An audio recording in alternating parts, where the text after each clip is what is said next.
And we're live. Good morning, everybody.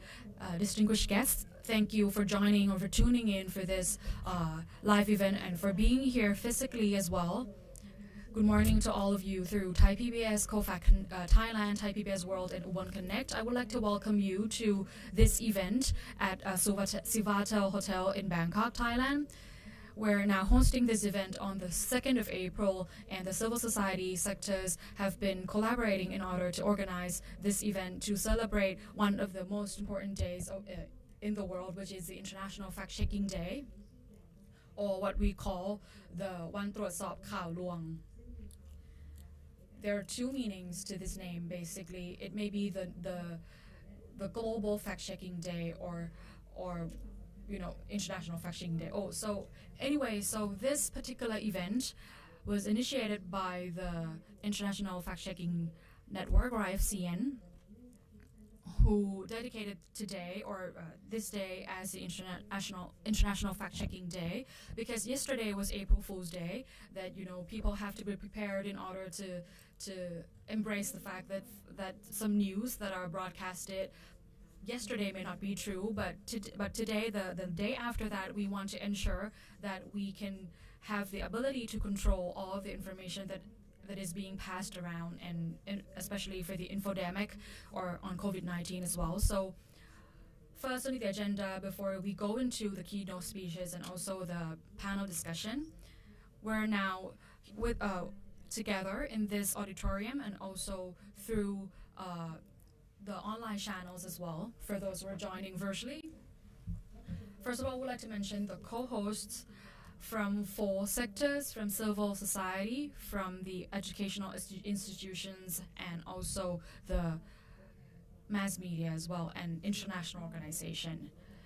And this is an opportune moment that we will have 4 representatives from each of these organizations, from Thai Health Promotion Foundation, Department of Sciences, Chulalongkorn University, and the Thai Journalists Association and Friedrich Naumann Foundation. We also have a number of other co-hosts as well, but we don't have the time for this opening remarks, but you will all get the chance in the 11 a.m. session. So first of all, I would like to invite one of the most important person who has been a strong ally of us, which is the Thai Health Promotion Foundation. I would like to invite Dr. Phairot Saonuam, the Assistant Chief Executive Officer of the Thai Health Promotion Foundation, to deliver the opening remarks.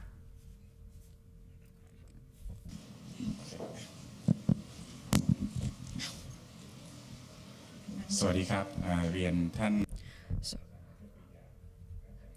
Dr. Prida Akarajantashoat, Dean of Faculty of Communication Arts, Chulalongkorn University, Mr. Peerapon Anutarasoat, the Secretary General of the Thai Journalists Association, Mr. Frederick, Head of FNF Thailand and Myanmar, Friedrich Naumann Foundation for Freedom, and also Mr. Bebar Arsek from IFCN, good morning, and also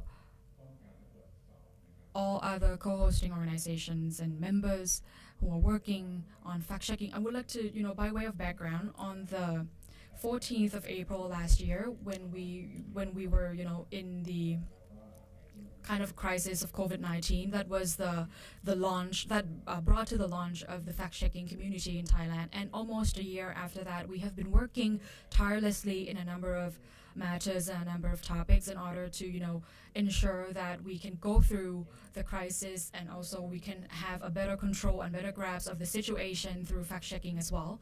And we now recognize the importance of fact-checking as well, and their research, if we use supercorrector to, verify misleading or misinformation, that will lead to a more timely management of fake news and also misinformation as well. And there is a new definition delivered by the WHO, which is the infodemic, and we basically use the COFACT network in order to collaborate better and to work better on fact-checking process. And we believe that COFACT will be one of the organizations or one of the mechanisms that can better deliver the result, better manage the misinformation and disinformation. But what we have now is not enough. We need more people, we need more organization, we need more partnership in order to ensure that, that we can raise awareness among those who already recognize the importance of fact-checking, and also those who may not realize the importance of it yet.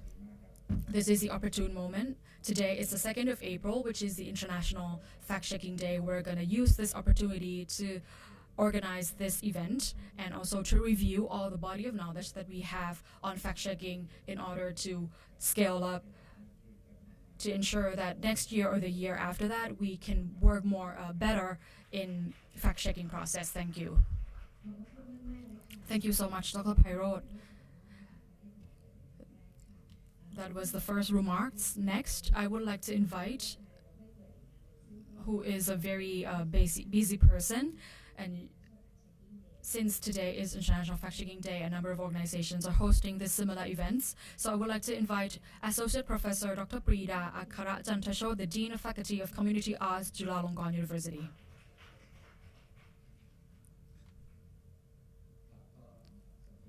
Good morning, distinguished guests.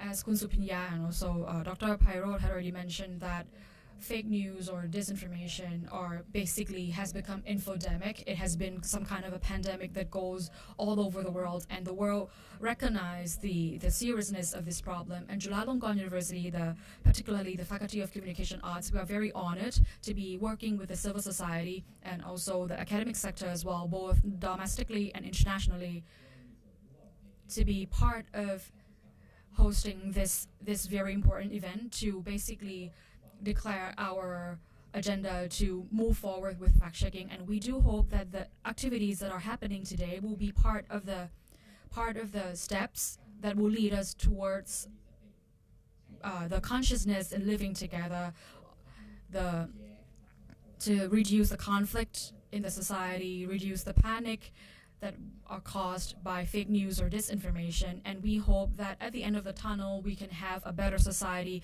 that we can live peacefully together. Thank you. Thank you so much, Dr. Peerapon Anutarasoat, Dean of Faculty of Communication Arts, Chulalongkorn University. Third on the panel is the representative from the Thai Journalists Association, Mr. Peerapon Anutarasoat.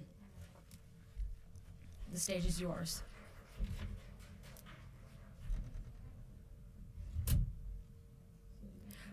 Good morning, all distinguished guests. It is my honor, and it is an honor for the Thai Journalists Association as well. We are now reaching our 66th anniversary,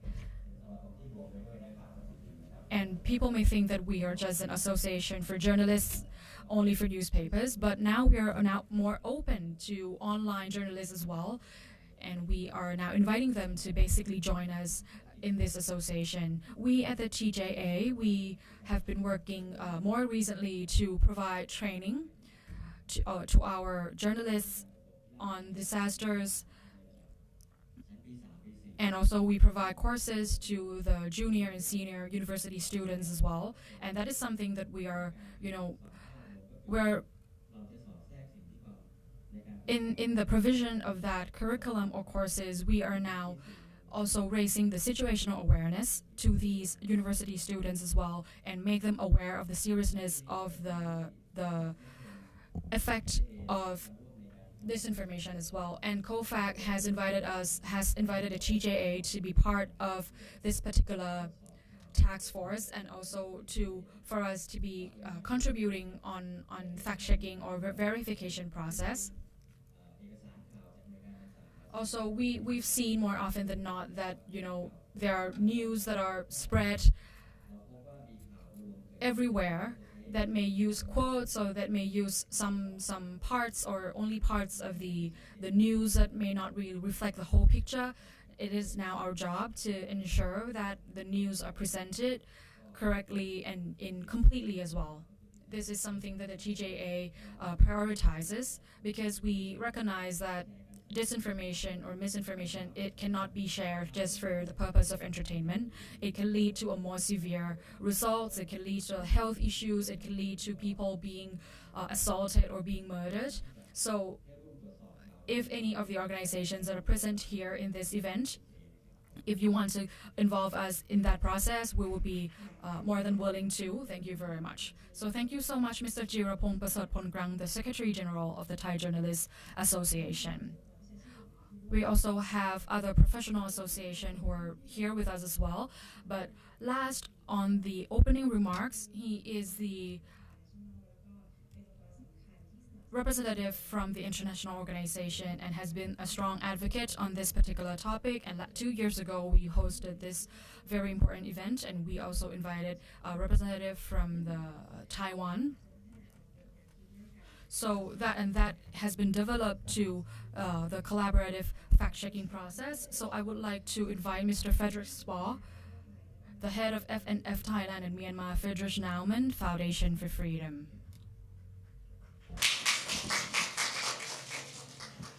Yes, good morning, everybody. My name is Frederick, and I'm working for the Friedrich Naumann Foundation. Actually, our name is Friedrich Naumann Foundation for Freedom, because that's actually what we are doing all over the world. We promote freedom. We do that in Germany, but we also do that in around 60 countries globally. So maybe you might ask yourself, how is freedom connected to fact-checking? Maybe the connection is not really clear. I would like to give you 2 reasons for that. So the first reason might be pretty obvious. If you see a lot of lies in the internet, you might think you are free, but actually all your decisions are based on lies, and you become a puppet of players that just want to manipulate you. So you think you exercise your freedom, but actually you are not. The second reason why we deal with fact-checking, and we do promote a lot of projects globally that deal with fact-checking, is that we see a quite worrying trend globally. And this is that governments use the narrative of fake news, of false news, to limit freedom of speech and the freedom of press all over the world. So a lot of laws have been executed recently, and they overshoot. And they don't have the target to limit fake news, but actually they have the target of limiting the freedom of press. So the Friedrich Naumann Foundation really think that fake news are a problem.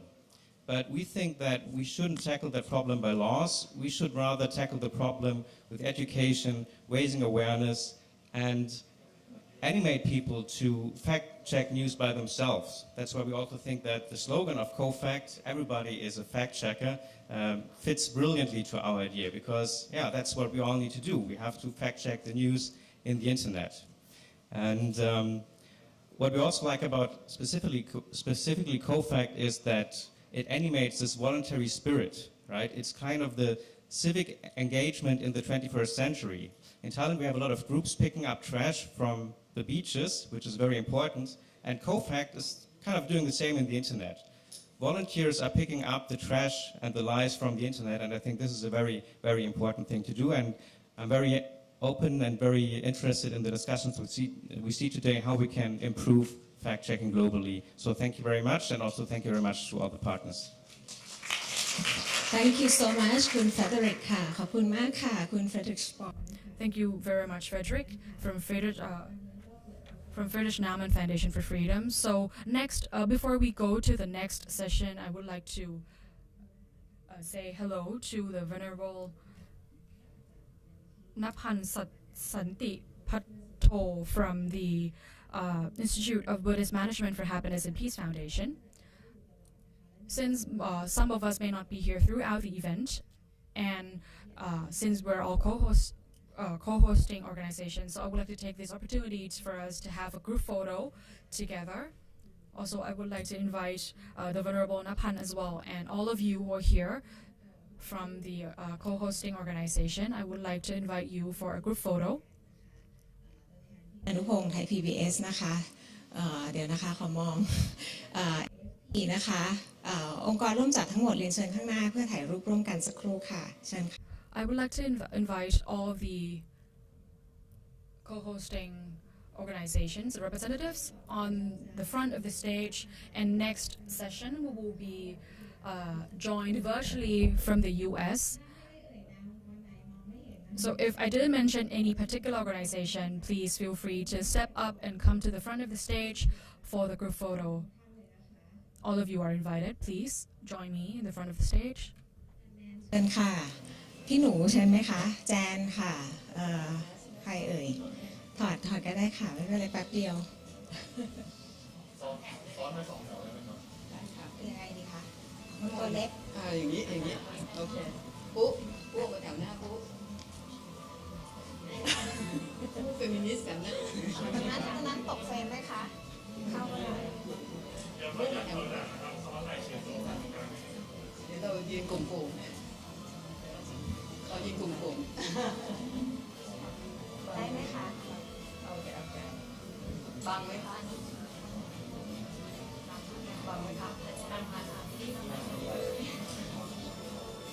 นั่งใช่ไหมคะนั่งบางใครไหมคะคือเห็นไหมคะเห็นหลังไหมคะหน้ามาหน่อยเอาหน้าออกมาเร็วอนุญาตตรงนี้นะคะจะ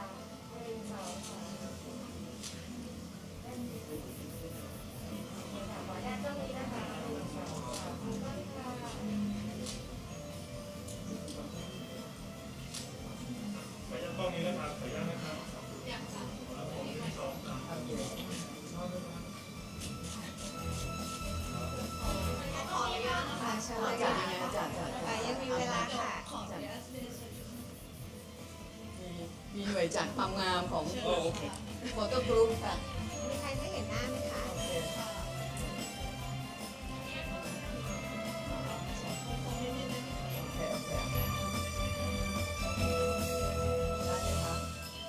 เอาก้อนไหนที่เพิ่งมาเชิญเลยนะคะมองไม่เห็นดีไซเนอร์โฟโต้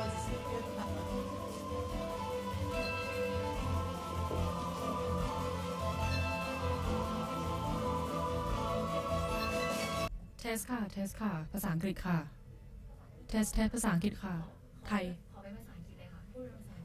Okay, this is the test from the interpretation booth working. เอานะเอานะ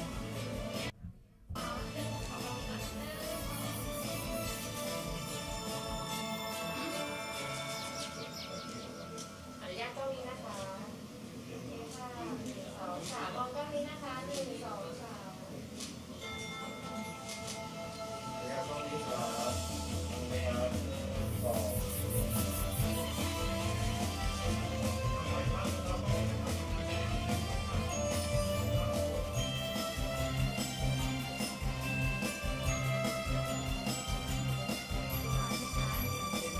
ขอบคุณทุกท่านมากเลยค่ะ So thank you very much, everybody. Thank you so much as well from the audience who are joining us through the Facebook Live.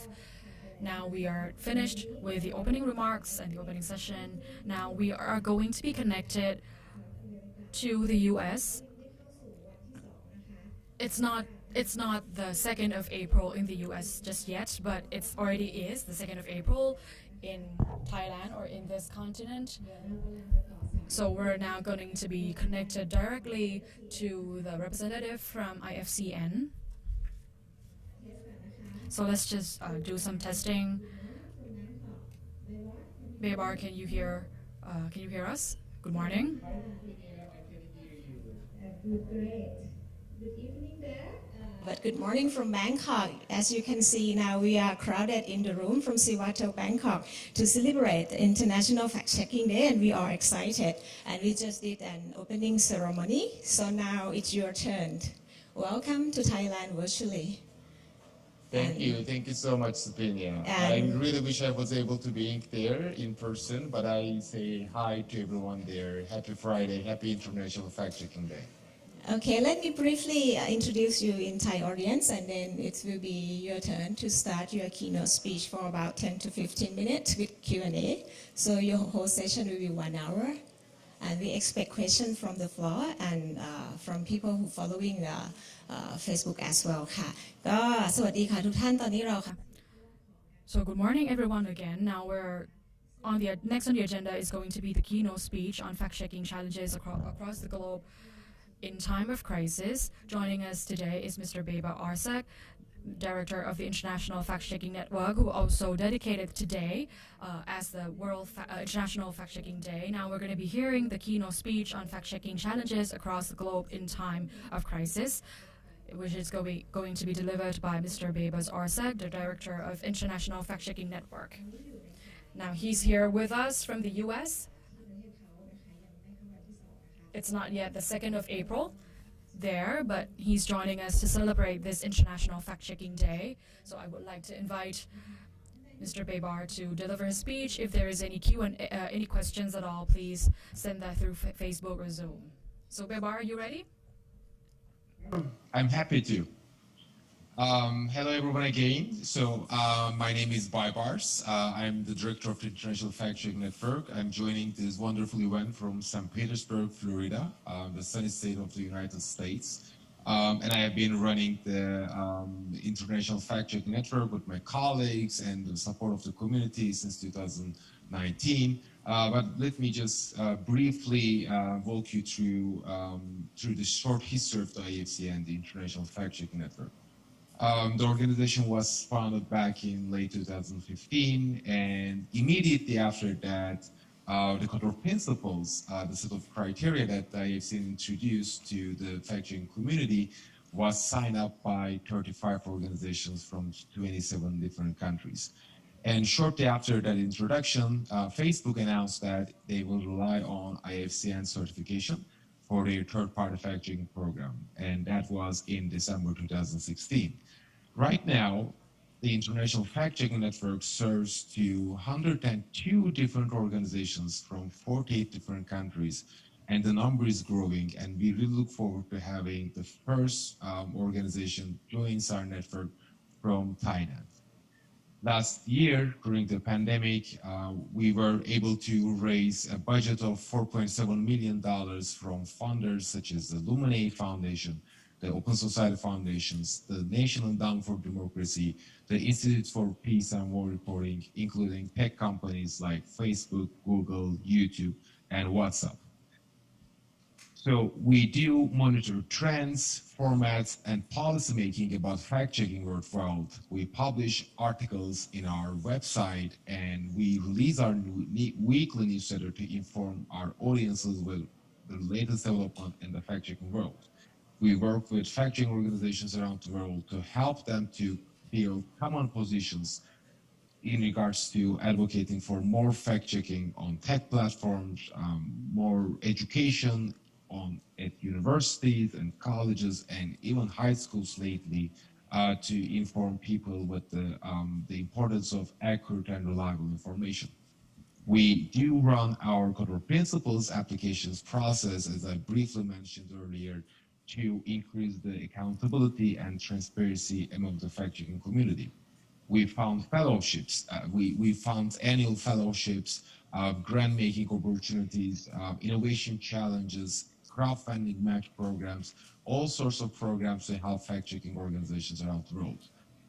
One of my favorite things to do in this position is basically to organize our annual conference, the Global Fact, which brings together fact-checking organizations around the world to help them to learn from one another and increase the collaboration within the community. We do provide trainings both in person and online, and I was fortunate enough to do a two-day training back in Bangkok in late 2019, and I hope to be able to do that soon as well. But we do a lot of online virtual trainings as well, and looking forward to that with Corefact in the next couple of weeks. And last but not the least, we celebrate the International Fact-Checking Day every 2nd of April, and we are right now with you celebrating the 5th International Fact-Checking Day to celebrate the work that we do as fact-checkers. So after organizing conferences in London, Buenos Aires, Madrid, Rome, Cape Town, over the last couple of years, we had to do a virtual conference last year, obviously, but I will be more than happy to share in the next couple of weeks 3 COFACTs and other friends in Thailand about the latest plans that we have for the Global Fact Conference for 2021, which is still going to be happening virtually, unfortunately, but with 2022, we will be back to bringing fact-checkers in person again. So 102 organizations from 48 different countries do work together under the umbrella of the International Fact-Checking Network combat the mis and disinformation that is hurting our information order. In order to increase the capacity, the capacity of the fact-checking organizations around transparency and accountability, we encourage organizations to adhere to higher standards in fact-checking. We ask organizations to be providing regular fact-checking to their audiences. We ask them to have a commitment to nonpartisanship and fairness, as well as having a commitment to standards and transparency of sources. To do good fact-checking, they need to have a methodology and transparency of their funding, their organization's funding is also essential to become an AFCN verified signatory. And as in other journalism practices, we ask the organizations in our network to have a commitment to an open and honest corrections policy as well, because fact checkers need to be the first one to correct the record straight and be a good example. We work with tech companies, as I briefly mentioned, to allow fact checks to appear on different tech platforms to help people all across the world to reach to reliable and accurate information. Simply by using the chatbots that we are developing on WhatsApp, certain products that we develop with Google and YouTube to surface more fact checks on search results and YouTube on the video product.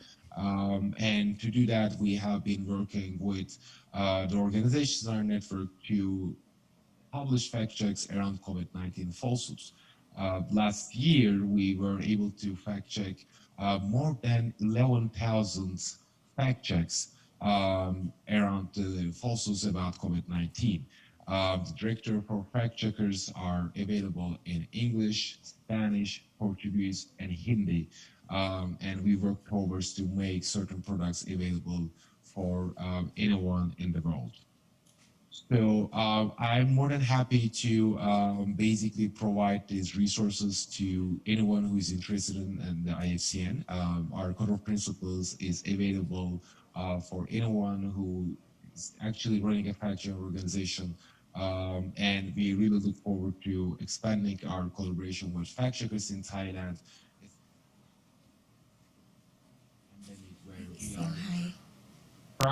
Practically a bit more optimistic about the light at the end of the tunnel, which still just shows a strong importance of combating falsehoods around vaccination, vaccine safety. Vaccine hesitancy has been a big challenge for the societies to basically cope with the COVID-19 pandemic. So fact-checking has been essential to combat the infodemic as well. And with the collaborations that we encourage with health organizations, national bodies that are responsible for informing their public with accurate information, we will keep working as the front line workers in this fight against the infodemic attached to this COVID-19 pandemic. So thank you so much for joining today and celebrating the International Fact-Checking Day with us here at Thailand. We are still on the 1st of April, but it's good to, it's a great feeling to be able to celebrate the International Fact-Checking Day in 2 different days, one here right now with you and tomorrow with this part of the world. The International Fact-Checking Day has a strong importance, especially at the times where the stakes are too high in terms of our information order. We are under constant attack by conspiracy theorists and bad actors to reduce the trust that we have in the media and in the other stakeholders of the industry. So I salute you for organizing this wonderful event to dedicate 2021 as the fact-checking year and basically inspiring so many organizations around the world. So thank you so much, Supinya, and I'm more than happy to answer any questions you may have or the audience. And again, thanks a lot for having me. Thank you so much. You make it less than 15 minutes, so we have plenty of time for question and answer. And actually, I have a few more questions as well. As you mentioned that you fact-check more than 11,000, especially after COVID-19. So what were the cases that been challenging the most that you're facing while you fact-checking those contents? In terms of, you think what is the most pain point obstacle? For example, it's about lacking of information, or it's about mindset behavior, or it's about other structural challenges that somehow preventing people from access actual information? So that's a great question. So the biggest challenge we still have, is basically to find the origin of the falsehoods, because unfortunately misinformation travels really fast, and oftentimes it's not that easy to identify the patient zero. Similar to trying to cope with an infectious disease or pandemic like the one we are in the middle of right now. So over the course of the last 12 months, when we were working with factual organizations around the world, many times we have seen the same piece of misinformation appearing in different countries, in different languages. And there was a good analogy provided by my friend from the Neiman Foundation, basically saying that it's like, just trying to cope with this issue, this problem, just one by one. So when you are not able to identify where the misinformation originates from, it's really hard to tackle that, especially in the internet scale, because misinformation travels from one platform to another. When you fact check some on Facebook, let's say, it's usually the fact that that same piece of misinformation also lives on YouTube. And it's the same case on Twitter, it's the same case on different platforms. So this type of user-generated content travels a lot, and it can get really viral very fast. And with the only with the support of the automated products out there that can help the platforms to detect misinformation based on the existing fact checks, it is possible to tackle that. Otherwise, it's getting really hard to tackle them one by one. One of the challenges that we have seen lately, and I will be very, briefly on this, is that the top to bottom misinformation also played a really strong role in this infodemic, during this infodemic.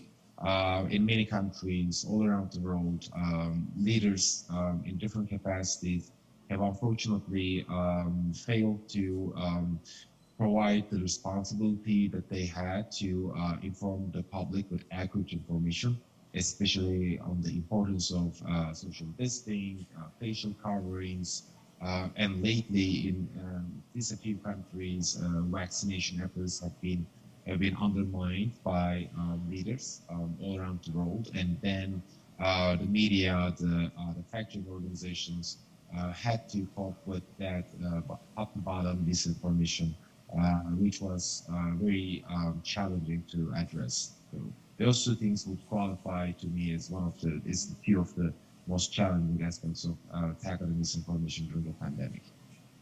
Okay, but after working for several years, and especially we gone through 2020 after COVID-19 outbreak and the pandemic, among those challenges that you mentioned, you observe any model in any particular country of fact-checking agency or fact-checker in the US itself or in other countries that you think that is inspiring or it's successful model, especially based on collaboration toward fact-checking that we should learn from?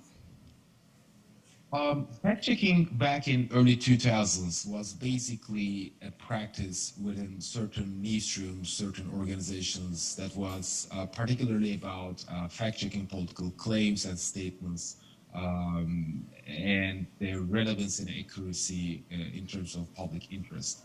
But over the last couple of years, particularly during the last decade, fact-checking has also evolved into different models. So right now, out of the 102 organizations in the IFCN network, more than 95% of them do user-generated content fact-checking, which we call verification or debunking. And they also do political fact-checking at the same time. So the level of expertise among the fact-check organizations in dealing with those two different types of misinformation is getting hand by hand. So that experience also allowed a couple of organizations to experiment new models to do fact-checking. One of the organizations that they are really fond of speaking highly about it is Science Feedback, which is actually an organization based in France, but they have editors and reporters pretty much all around the world thanks to their crowdsourced model. So they work with PhD holders on science พวกเขาก็ทำงานกับทางพวก matters as well. So they work with those PhD holders, academics, to do the fact checks on issues where a regular fact-checking organization might be failing to deliver due to the expertise required to do fact checks on those topics. So, and that's a collaborative effort as well, because those PhD holders, academics, apply to be one of the fact checkers for that organization. And there's a vetting process, there's an approval process, and as long as those scientists, those researchers do commit to non-partisanship and independency in their editorial judgments, they become fact checkers for a global organization that exclusively deals with science-related falsehoods. On the business side of fact-checking, many organizations are shifting towards to more for-profit orientation. Back in early 2016, when we did the first State of the Fact-Checking report, the majority of the organizations were non-profit organizations.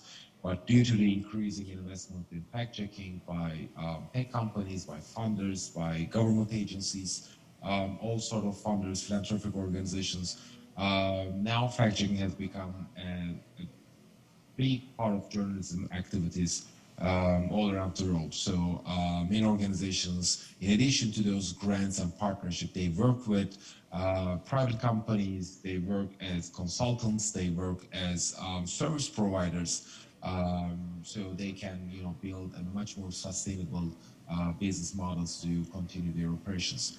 Lastly, I also would like to just emphasize on a couple of organizations, not the organizations individually, but the type of organizations that do fact-checking on the local level. Many organizations, especially in Africa, work a lot with community leaders to inform the vulnerable parts of the societies, such as the children, the teenagers, women, elderly, disabled populations with accurate information on vaccine safety, things that are more related to them like economy, education, well-being, and while not being necessarily invested in clicks, visits on their websites, they work tirelessly to inform people on the local level to make sure that people that do not have access to internet do also get accurate information by fact checkers firsthand. So it all depends on which audience you would like to serve with accurate information. That is all about opportunities out there to follow a different model. Okay, I will let you break briefly. I switch to speak in Thai briefly and come back with you for further questions. So I will be speaking in Thai from now. So we are having interpreting support here, and what he has covered is the work of IFCN, and we are now trying to ask you to ask questions, whether you have any questions, and if you have any questions, you can, if the people sitting here, you can just raise your hand. If you are tuning in via Facebook, you can just write on the chat box. So Kun Matana might have a question, so please come and sit here and ask out. So there's so I'm interested on the what Kun Supinya has asked before on the case, on fact-checking case. Why there are a lot of fact-checking efforts have been increasing last year, but as as you have been working for 15 years in fact-checking, in 3 to 5 years, what do you foresee? What is the prospect of fact-checking in the next few years? What would be the prospect of fact-checking in the next 1 to 5 years? Fact-checking has been evolving at a pace where we are seeing a lot of promise in different models between fact-checkers and tech companies. There is a lot of effort on the area of automated fact-checking, and I think the future of fact-checking is the technology that can help fact-checkers to present their fact-checks to anyone interested in their content moderation decisions on tech companies, on messaging apps, to inform people with accurate information. Right now, 85% of organizations in our network do work with at least one internet company, either WhatsApp, Facebook, Google, YouTube, TikTok, Line. So there is a big appetite in working with fact checkers on that front. And one of the things that we have been working really hard in the last couple of months, at least 1 year, is to make sure fact checkers can get more sustainable business models working with those companies. Because being a service provider to those largest organizations do come with a price, and that price is not being able to negotiate with them fairly. So we are working hard to make sure the fact-checking organizations can act collectively to advocate for more fair, transparent, and sustainable B2B business partnerships with those tech companies. So I think, especially under the light of the whole discussion around content moderation, the freedom of speech on the internet, the internet companies, tech companies require some guidance and independent signals on the accuracy and veracity of the claims and stories that circulate on their platforms. So I can see there's a big future in syndicating fact-checking as a public interest service that the tech companies should be basically expected to compensate and pay for that valuable service. That being aside, I think there are very promising developments on the media literacy area as well. Right now, fact-checking organizations lead the efforts in providing universities, high schools, education institutes with curriculums on media literacy and help the students or the elderly or anyone interested in being more media literate with the resources to increase their knowledge on how to read the news, how to read the internet, how to be more confident in browsing on the internet and consuming news. That is probably going to be a big part of the efforts of fact checkers in the next couple of years as well. Thank you. And any further question? Please, can you come to the floor, to the stage?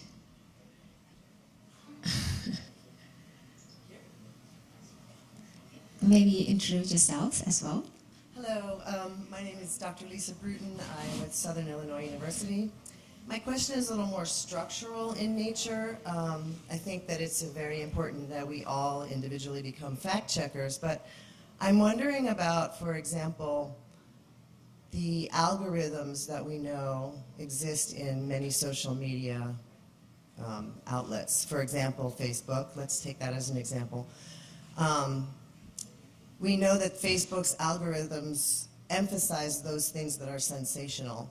So I'm wondering if there's any intersection between a fact-checking effort and any kind of call for these social media outlets to maybe adjust or work with their algorithms so that we don't see the kind of quick spread of this information.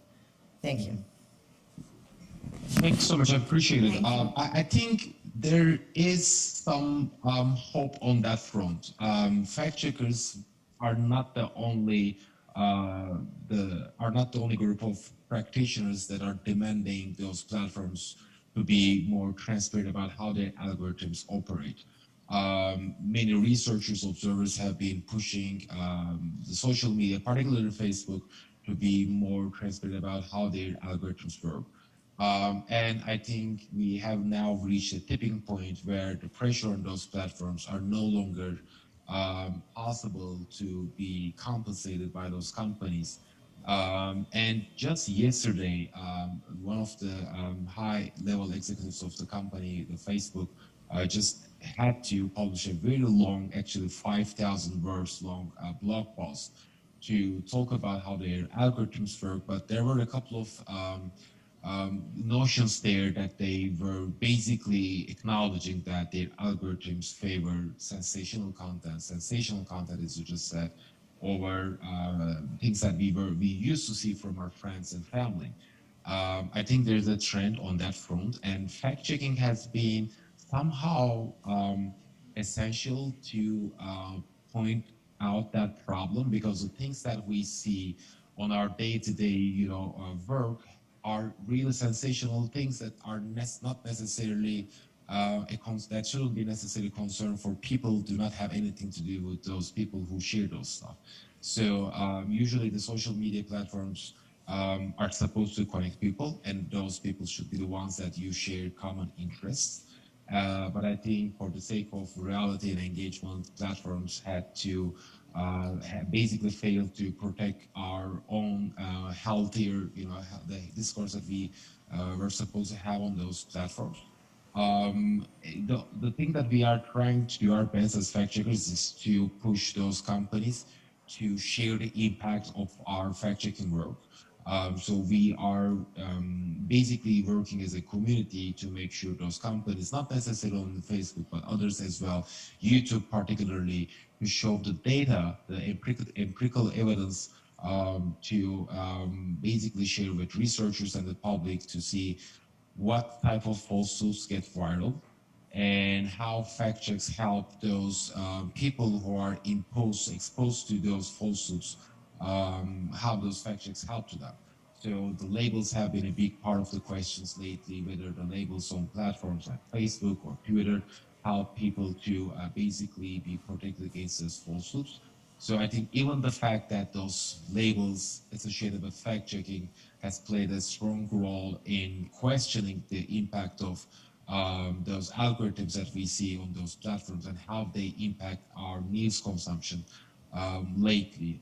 And I'm hopeful that the society, the industry at large, will be able to basically shift the discourse to not necessarily just to regulate and break up those companies, but to allow researchers and the institutes that are concerned about the healthy of our information dies to be more constructive and transparent about how they connect people and promote public interest over financial interest over time as well. Thank you. Any further question? เชิญค่ะอาจารย์แนน there's coming questions อาจารย์แนนแนะนำตัวเองด้วยนะคะ Okay, I'm Pichitra from Chulalongkorn University. We have met before. Just quick questions.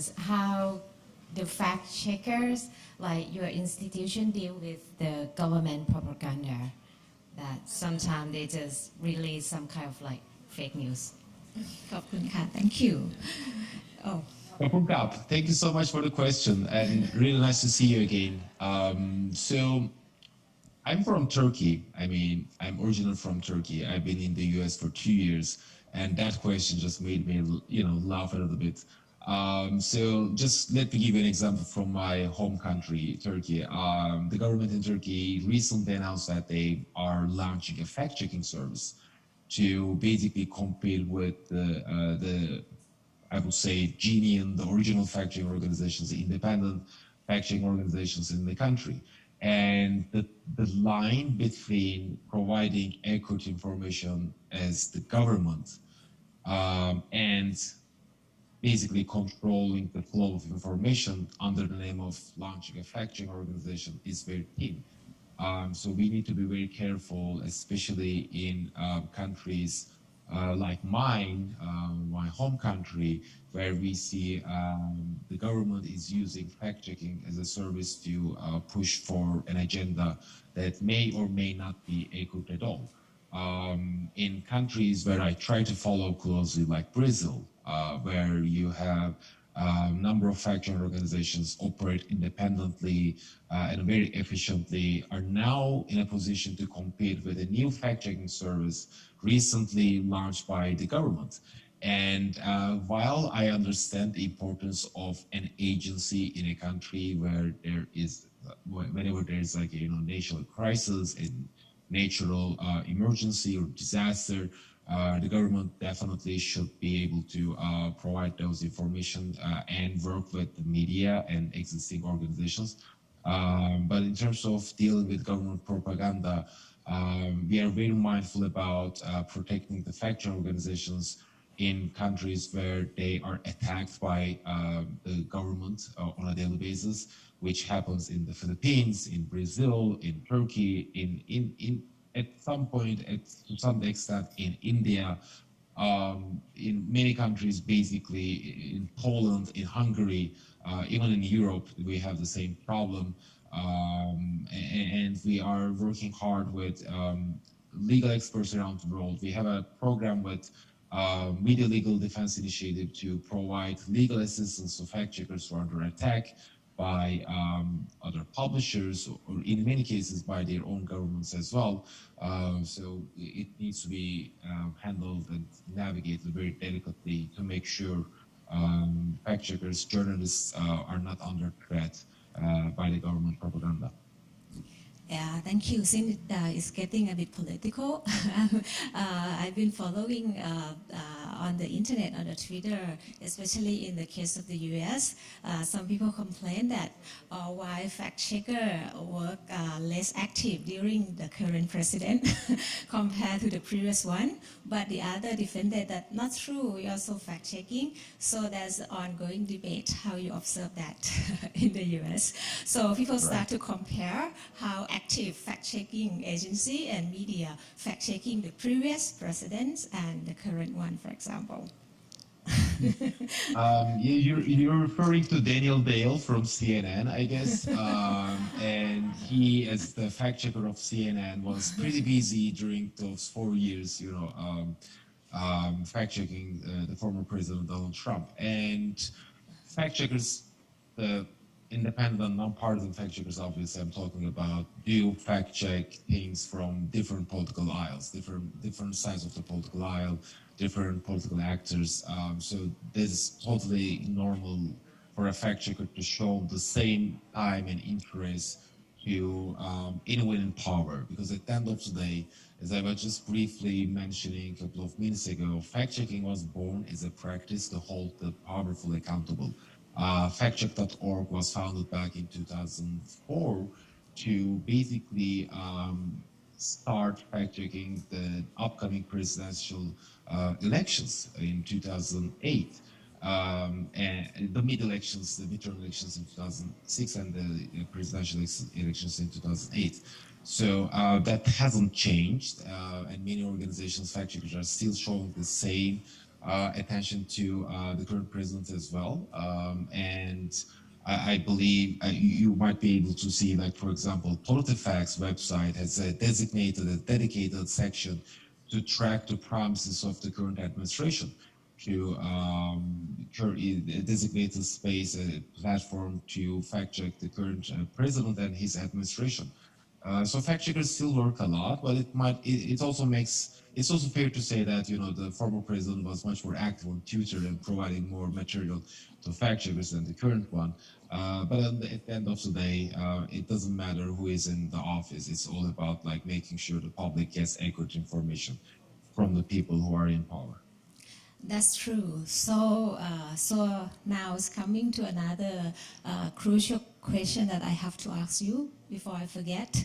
Since you mentioned about that, no matter who are in the office or who are in power, the fact-checker have to do the same thing. But may I ask you the question that already frequently asked here? So what is actually different between fact checker literally to journalist or media then? Some people saying that why do we need fact checker since this is the duty or the role of media reporter or journalist already. So could you explain that further? For the term fact checker, it's just another term of media or journalist, or it's expand to something further?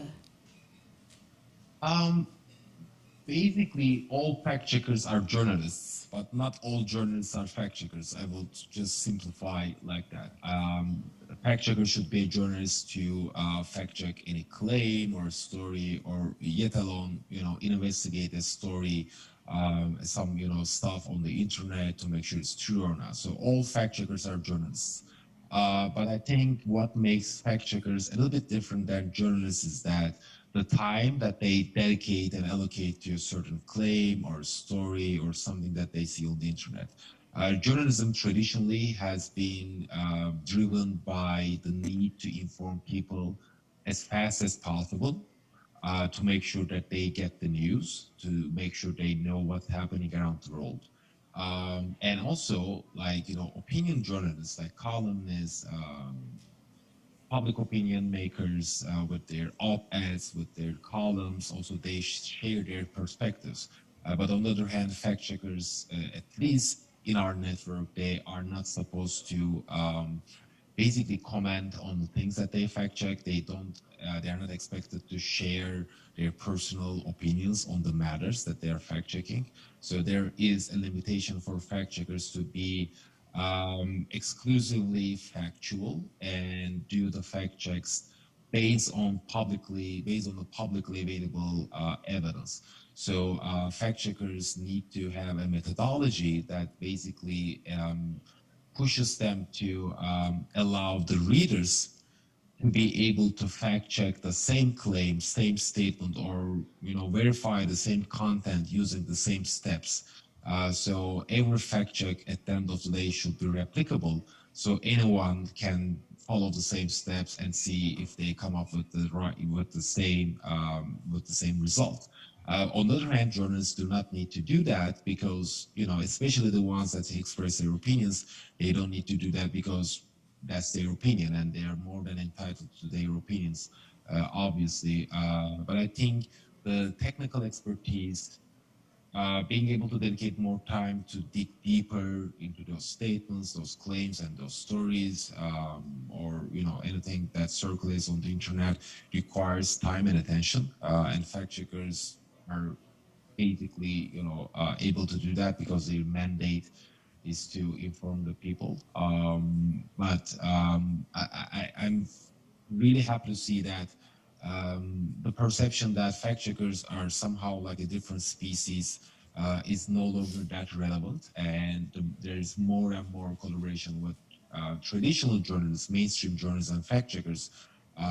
In the last couple of years, more than ever, fact checkers are becoming a prominent voice in so many different newsrooms. So I guess the collaboration between those different groups within the same profession will make that distinction much more irrelevant, but the expertise and the experience required to do those stuff will be always out there.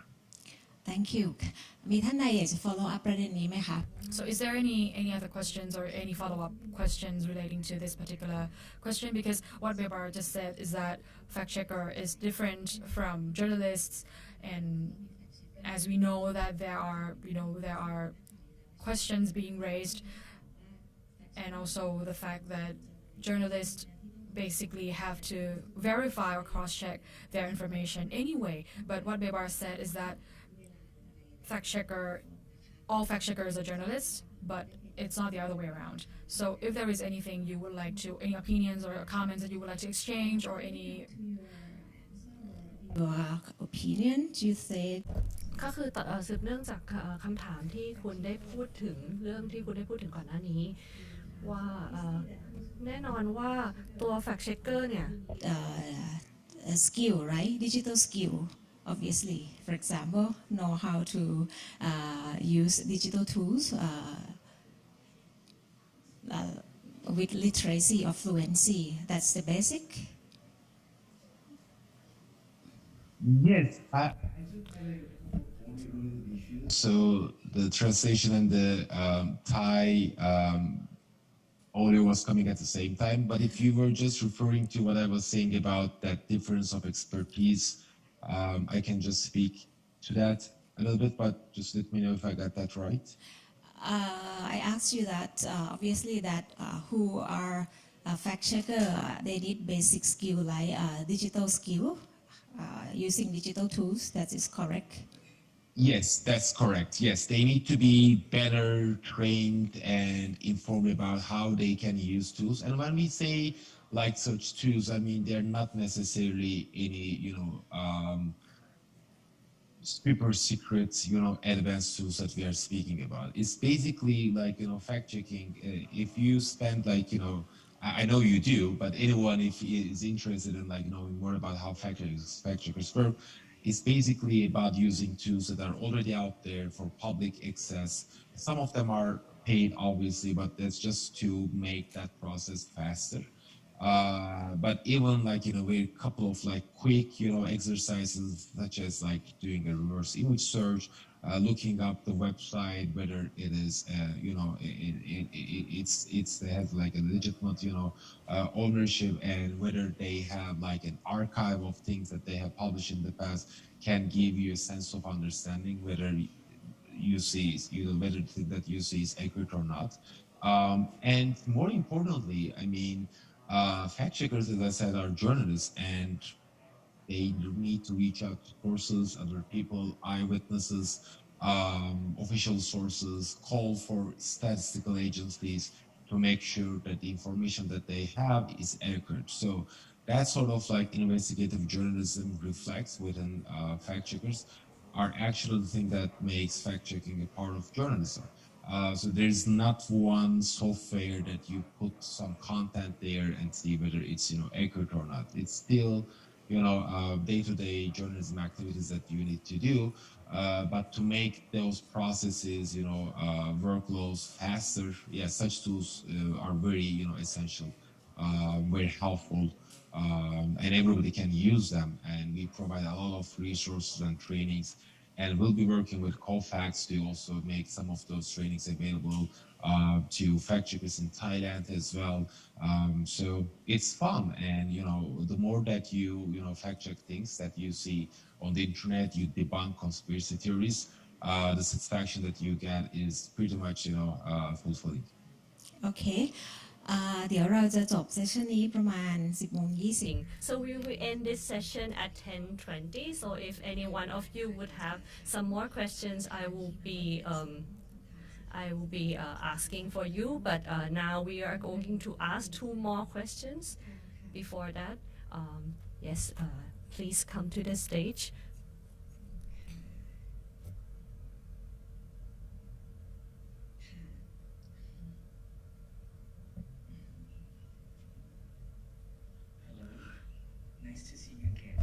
We met before. Hello, nice to see you. Virtually. Good morning.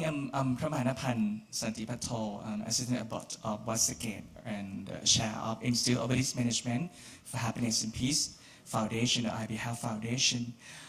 Thank you for your thoughtful sharing, and I would like to ask your opinion on our lesson learned or best practice on, how can I say, in my opinion, actually religions play a very crucial role in working against hate speech or fake news, or can play a role in their fact-checking. I would like to hear your opinion on that.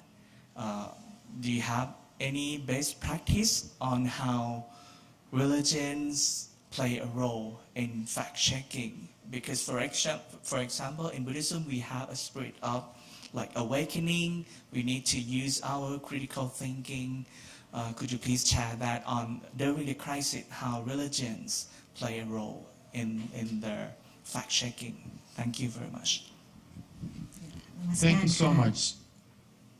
So again, I mean, I hope I was able to hear all of it, but I guess the question was more about like how hate speech can be fueled by misinformation and then harm real life, cause real life harm.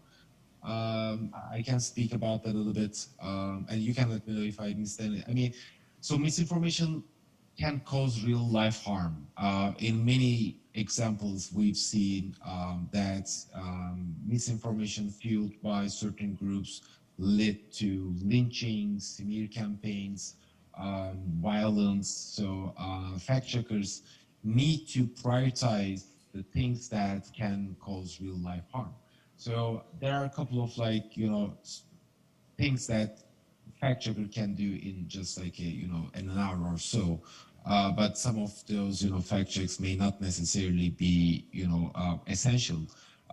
If you have things circulating on the internet about certain ethnic groups or religion or a demographic group, is being portrayed as some sort of troublemaker or anything in that nature, things like that can cause real life harm. In India, we have seen in the past that lynch campaigns have been triggered on messaging apps like WhatsApp. Similar incidents took place in in Brazil and Latin America.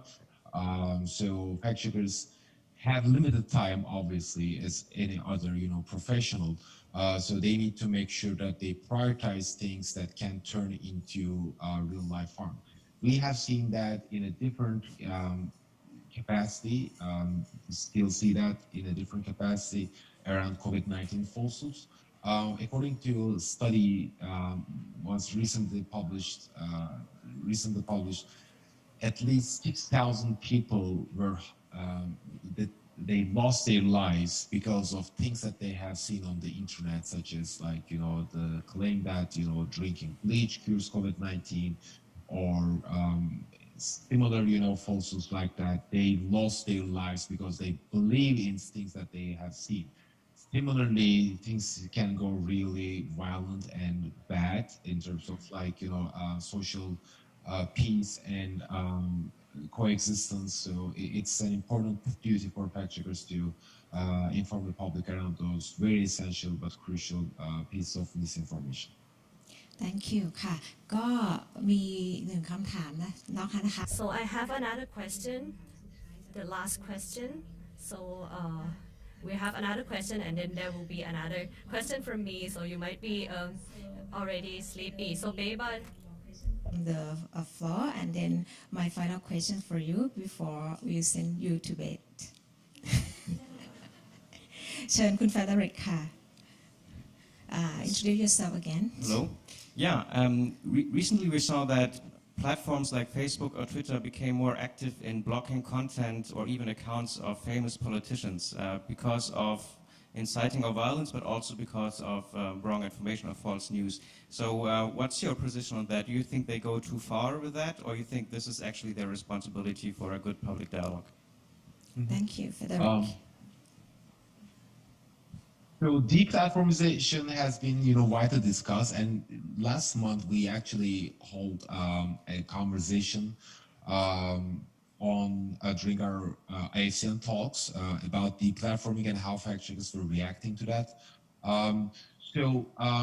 Especially during the election, the deplatformization of the President Trump from Twitter and then from YouTube, they were not necessarily tied to misinformation per se. They were more about things around their public policy around calling for violence or integrity of the elections.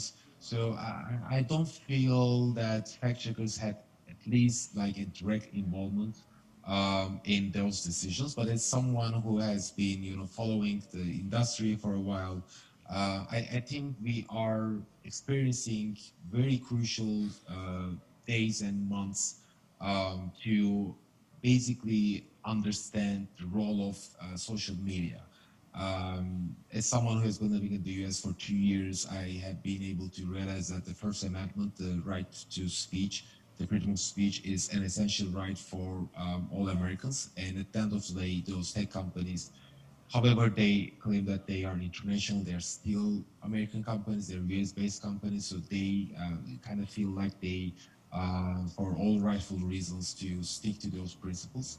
But I think we have come to a realization that freedom of speech is not freedom of speech necessarily. And those companies, whether we agree or not, are private entities that do have the right to make such calls whenever their policies overlap with those actions. My biggest concern about that is not all of those actions are globally applicable and globally applied. So neither Facebook nor YouTube or any other tech platform was, to be honest with you, brave enough to, well, make such decisions in different countries where the freedom of the rule of law is not that strong as is in the US. So it's not that easy to impose a similar action on the Brazilian president, Bolsonaro, where such an action might cause any of those companies to be blocked from the country entirely. So in the US, it was actually easier to block the president, to deplatform the president, than it is in Brazil, in India, in Turkey, or in any given like big market where the politicians are constantly, like every day, violating those principles. So I feel for the people in different parts of the world that unfortunately do not get the same care and attention by those tech companies. And as a head of an international organization working with fact checkers, I think one of our duties sure that those companies remember their responsibilities to exercise such policies globally, not necessarily on their home countries in the US, where they're kind of like protected by all legal boundaries. So that is my overall reaction to that, not necessarily about the isolated case of those deep platformizations, but more about like the company's lack of inconsistency in across the board in different parts of the world.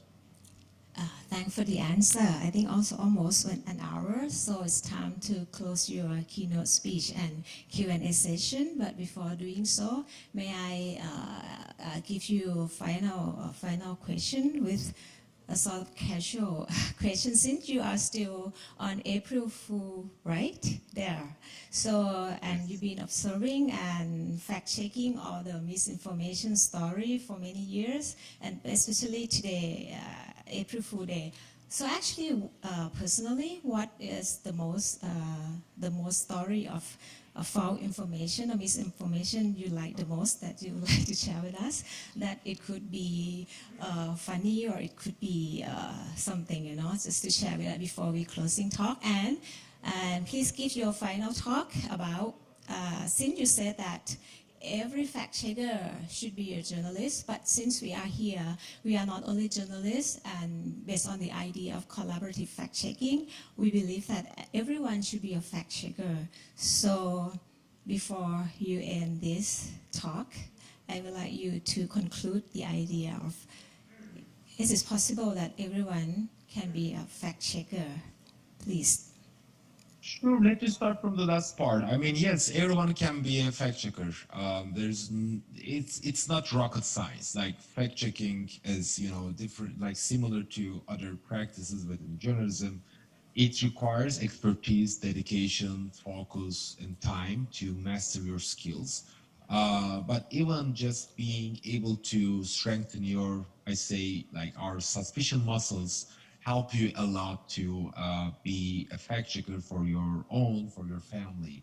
I am pretty sure you all have relatives, friends, aunts, uncles, grandparents that share some, funny looking but misleading stuff on messaging apps such as online or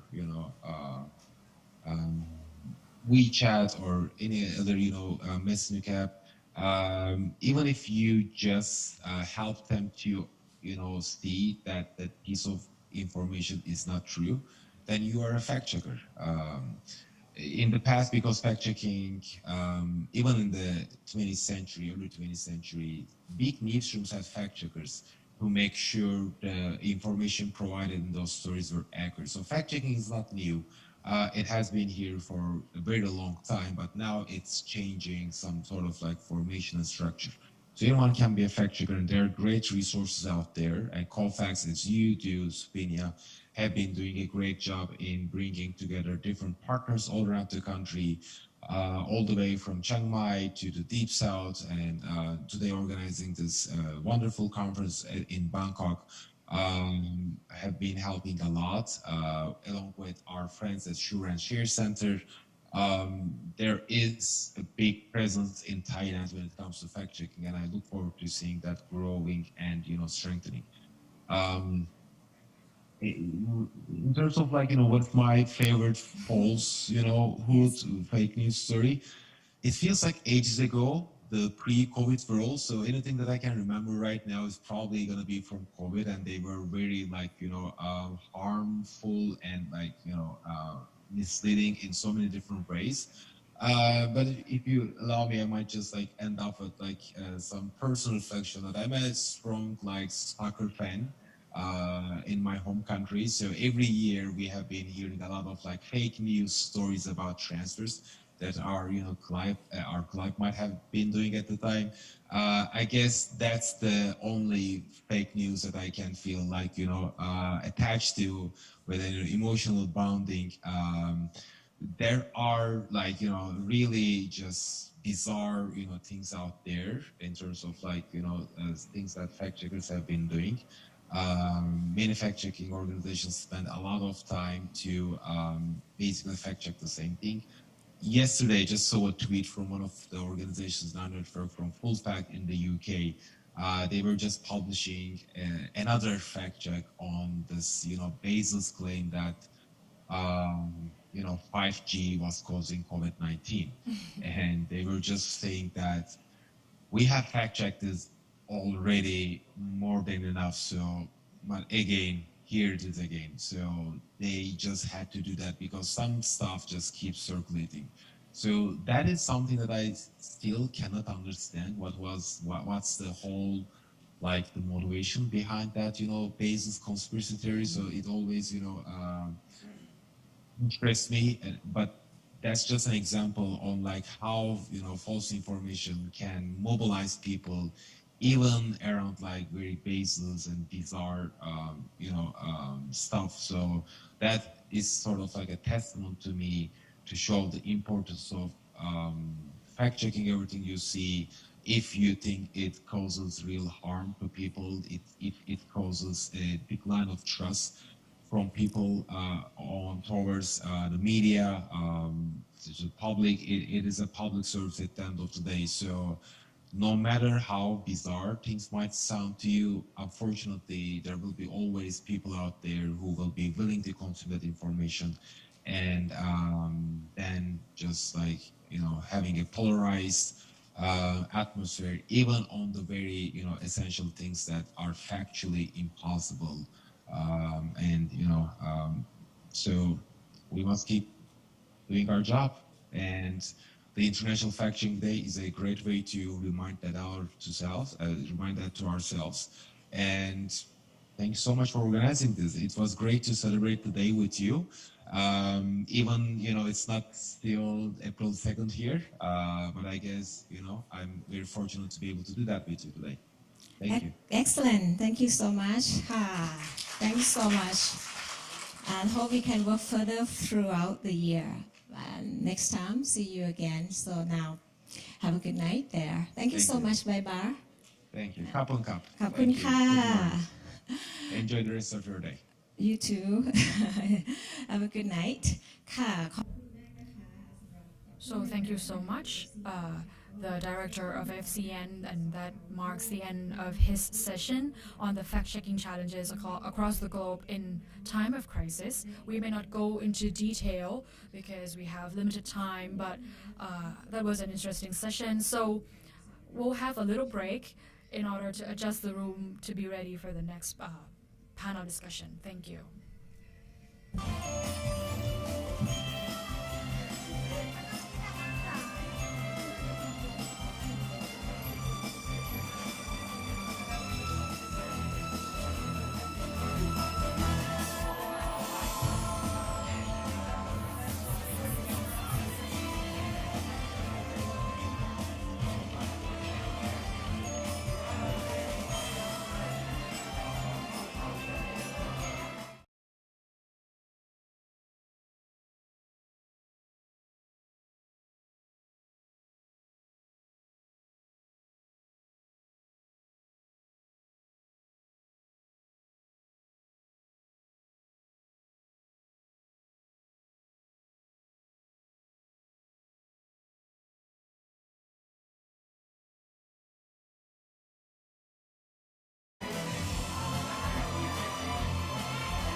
สวัสดีค่ะเซสชั่นต่อไปเราอาจจะเริ่มกันเลยดีไหมคะ So we'll be starting for the next session.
คุณน้ำคัดได้เลยนะ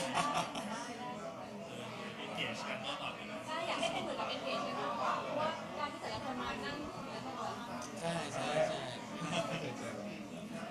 ทำเหมือนเราไม่รู้จักกันมาก่อนโอเคได้ไม่รู้จักกันเดี๋ยวบอกพี่เก๋บ้างเลยพี่เก๋จ๋าจะเริ่มแล้วไหมคะเพราะว่ามันเอาเริ่มเลย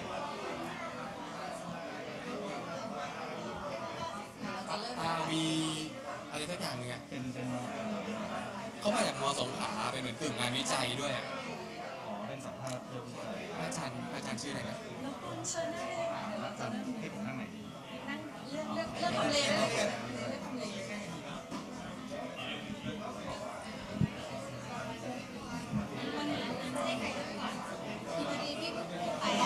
ให้ที่พักได้ที่อาจจะคนสุดท้ายได้เลยค่ะขอเป็นสักเดือนสักก่อนที่โยนได้ค่ะ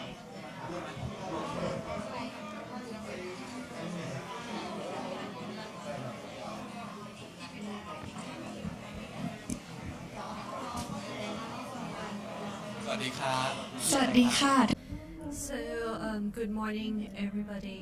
So we'll be proceeding to our panel discussion.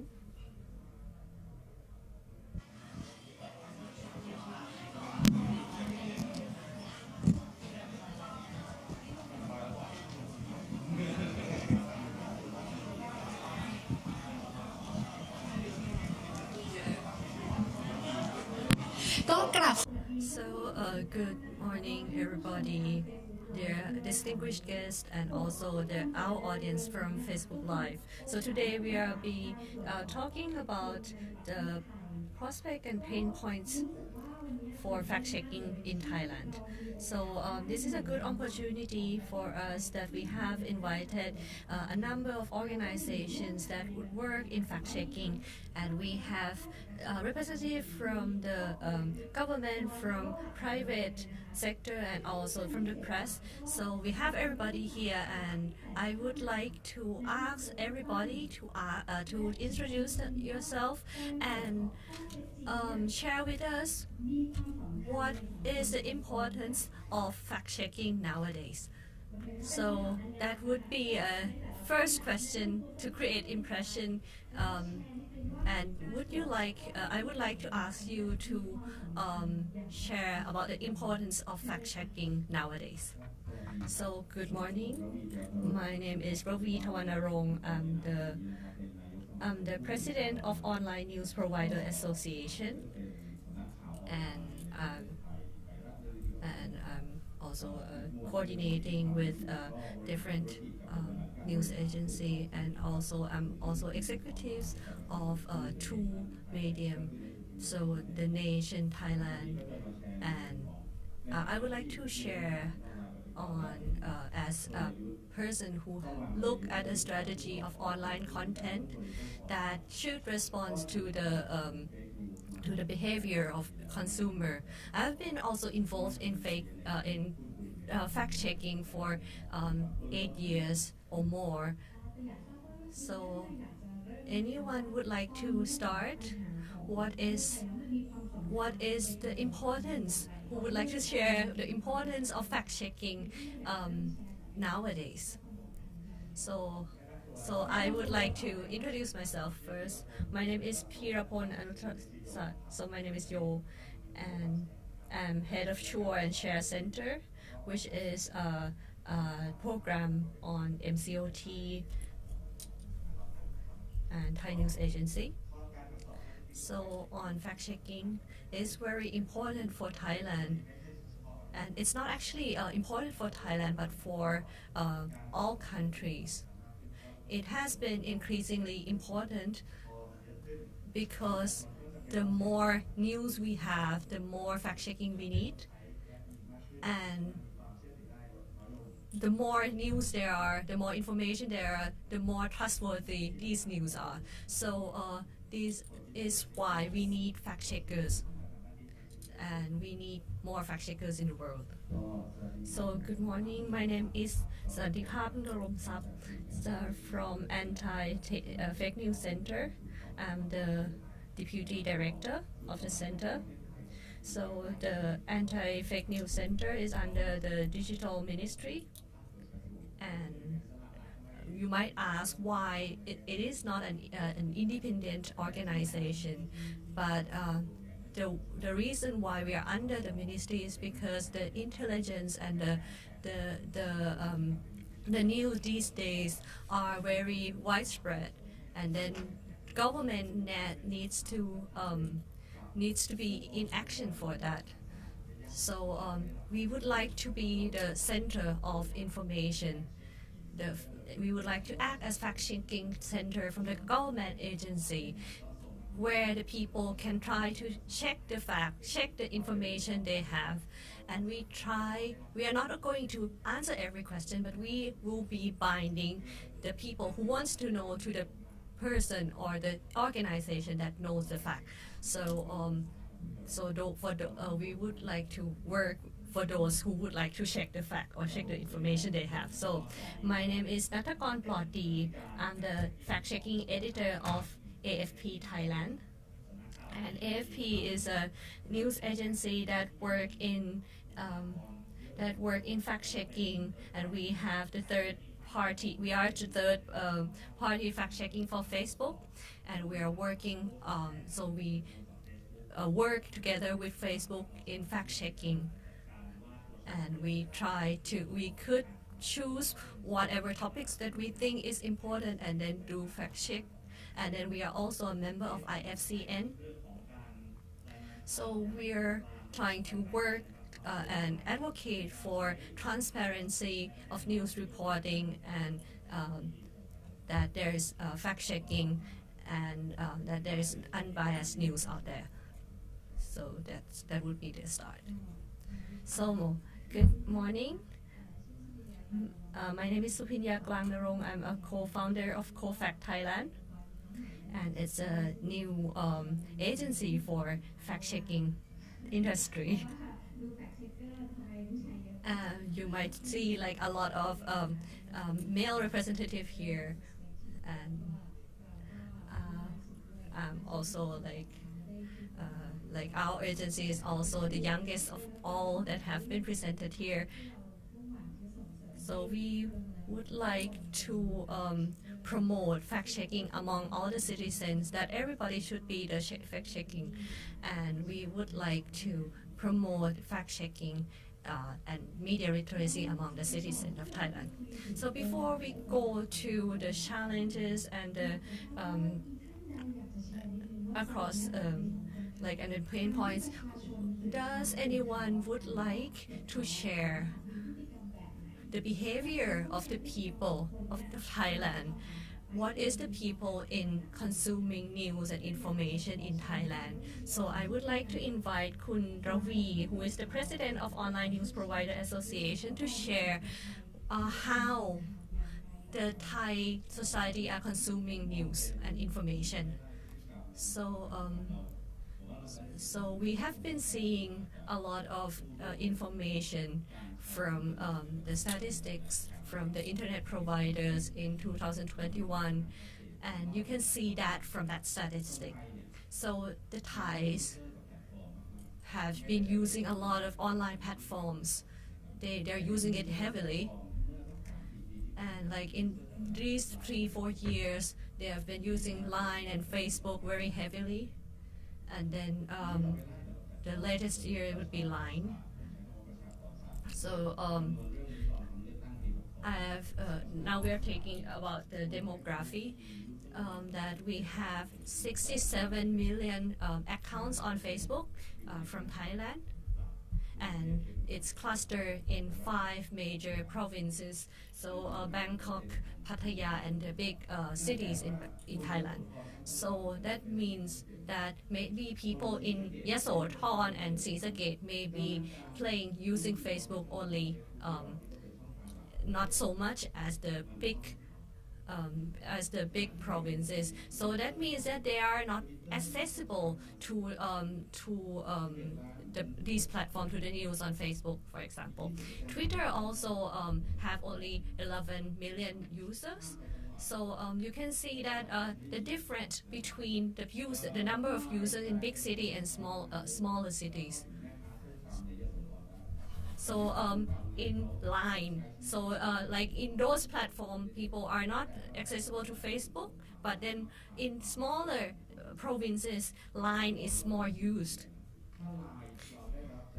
So since Line is the most heavily used social media, fake news or misinformation are more easily spread through Line, because everybody has their Line account or has their Line application in their mobile phones, and whatever is passed through the Line group chats, for example, they will deem that such information that is being shared from someone they know is basically true, because we may have like 10 group chats among our family members, and we will have this particular piece of information that has been shared 10 times, for example. And Facebook is not so attractive for those who may be about 50 years old and up, because they're not so active on that platform. When we see this kind of behavior, the news agency or us as the Online News Providers Association, news that are being broadcasted through news agency, what would happen is that they will go back to Facebook. Let's just backtrack this a little bit. 50% of Facebook users are in 5 provinces. So basically, all these people who are reading the news or who are seeing the news are from these 5 provinces. The remaining provinces may not see these fact-checking or these fact-checked information. So it's like we don't know whether what is the rating of the people viewing this particular piece of news, because we may have only like 100,000 people seeing the news through Facebook, but people who are seeing the news through free TV, that may be the rest of the country. So we have to also rely on the platform. This is just my answer at the moment, so I'll elaborate more during the panel. So you're saying that even though now in Thai society we have more access to social media, but from what you have just said, you are saying that it is still only a very limited number of people and a limited group of people who still who have that access. So after we know the statistics and data in terms of social media uses, is there any opinions or comments that the panel probably would like to share in terms of the challenges of fact-checking through social media? What are the pain points or what are the obstacles? So if I may start, this is basically the main topic that we'll be talking about in this panel. I also have with me some PowerPoint presentation. So please shoot that on the screen, please. Well,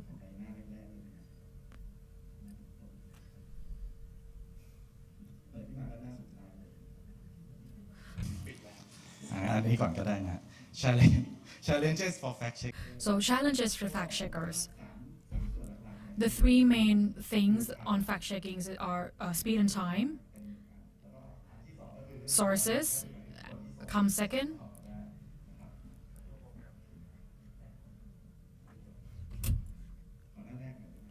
okay, can we go to the first page, please?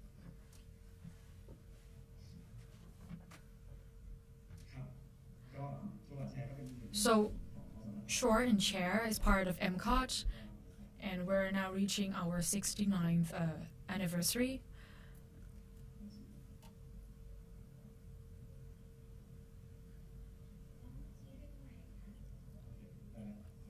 Okay, now I think it's working now.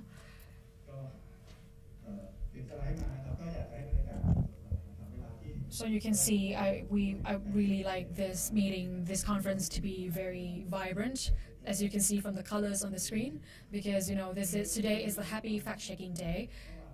Anyway, so the day 2 days ago we talked about April Fool's Day, but lies are not available only on April Fool's Day. Lies happen every day.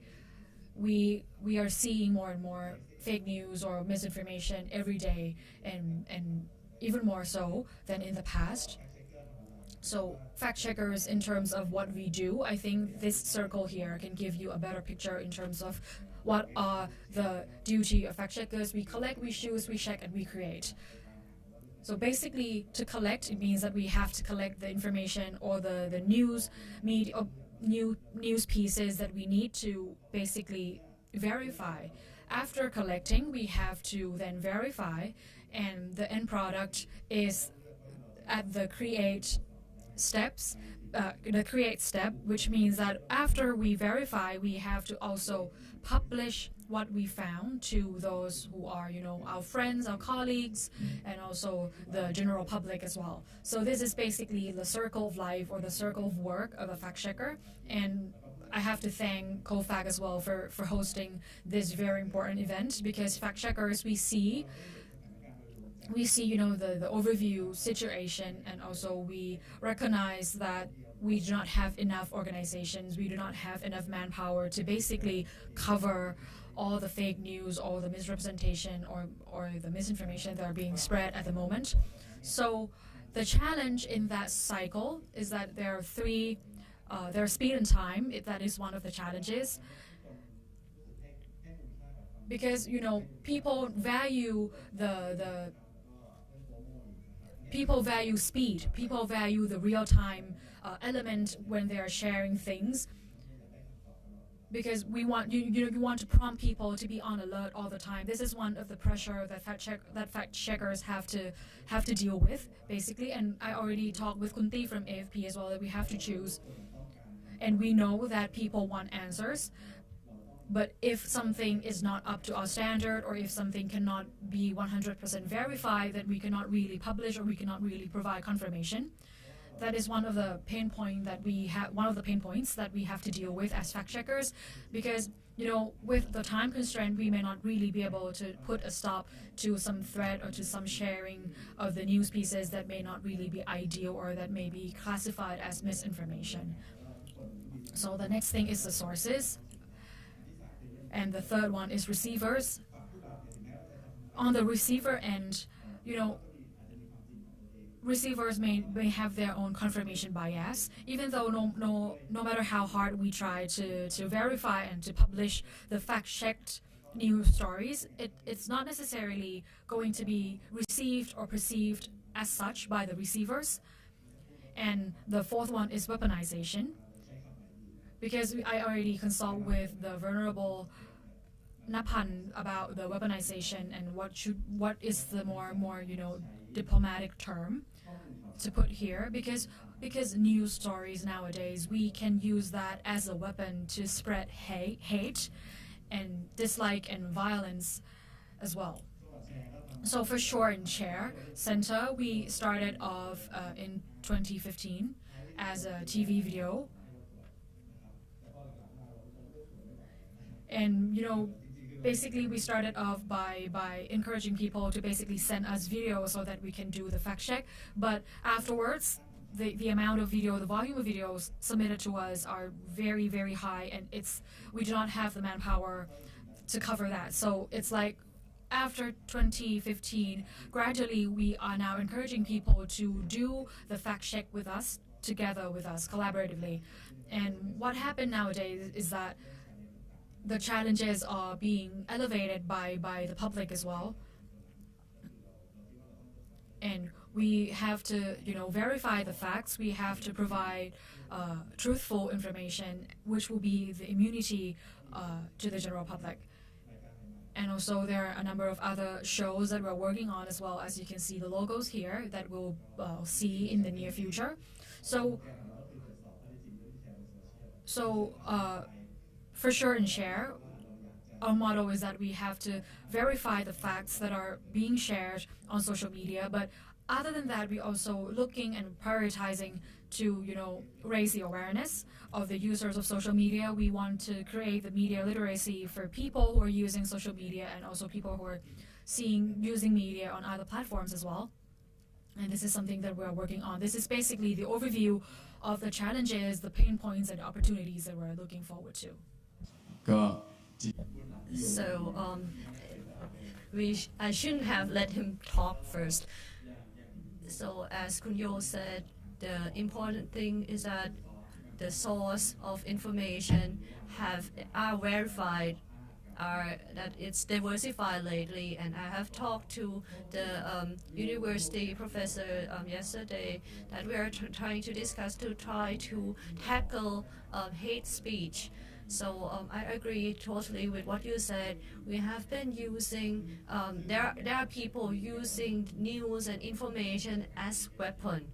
So we're talking like now how we could tackle hate speech. So it might be very difficult to tackle it, but we will have to try to tackle the problem from its source. So we will have to try to prevent the use of information as weapon. So we are trying to disseminate information, the factual information to the public. So we are trying to do two things. So first thing, we are doing social monitoring tool to tackle this. So we are trying to introduce digital tools to run fact check.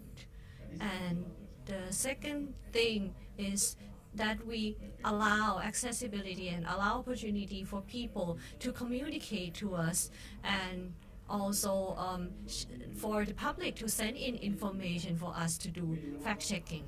So maybe I'm in Buriram and I'm not so sure whether this information is accurate or not. Then we go to POM and then he will have it checked, and then we make an graphic out of it and then communicate the information to the general public. So this is how we work, the approach we are working, and we are really lucky that we are in the digital era and that we have cooperation from different organizations so that we could work together on this. And another thing that is different from that there is many different kinds of fake news in many countries. So from our experience at our center, so there has been news on the topic of false information on topic of health, and it's really very digging deep into the faith and the belief of the people. So this is also a very difficult and very hot topic that we are dealing with, and we are trying to we have been trying to interview the people about this and trying to find the source of the information. So we will have to also work at the local level to make it to make the action contextualized. That is kind of directly linked to the people and to the local area. So we are also using a number of channels in information dissemination, and also we are all relying on the experts as well to predict the trend. So before going to Kun Ge, I would like to ask Kun Nattakorn to share the process of AFP in doing fact-checking. So AFP is one of the news agency, but in this news agency there is one organization and one center working explicitly on the fact-checking. So thank you so much. I'll spend about 5 minutes on the background of AFP and how do we started working on fact-checking, and also to give you by way of example as to what we have been doing over the 3 to 4 years and how the coverage of our fact-checking work. Also, fact-checking for AFP, we started from our social media team who monitor Facebook and Twitter, and we started to see the trend of information that is being shared, which can be, misinformation or disinformation, and we started to see like the widespread of that sharing trends, and that is part of our start. And the election in 2016, that election posed, some concerns in terms of the trend of sharing of information that cannot be verified. And in 2017, there was a French election as well. And by that time, there is a pool resources to cross-check the information that is being shared, being spread at that time. And it proved to be a huge success. And AFP team spread within that year, starting from France. We started to, have a team working in 5 continents. And when it comes to 2019, we started the fact-checking process in Thailand. And we can see like the very speedy growth of our team on fact-checking as well. And over the last year, we started to see like a huge trend on information sharing on COVID-19. People at the time, they do not know what is COVID-19, but they think that by sharing these information that can help protect their loved ones. So, but by sharing, it's like a, it's not always a good thing if the information you share is not verified. So AFP is now the largest fact-checking network. We have 99 personnel working in our team, specifically on fact-checking over 20 languages.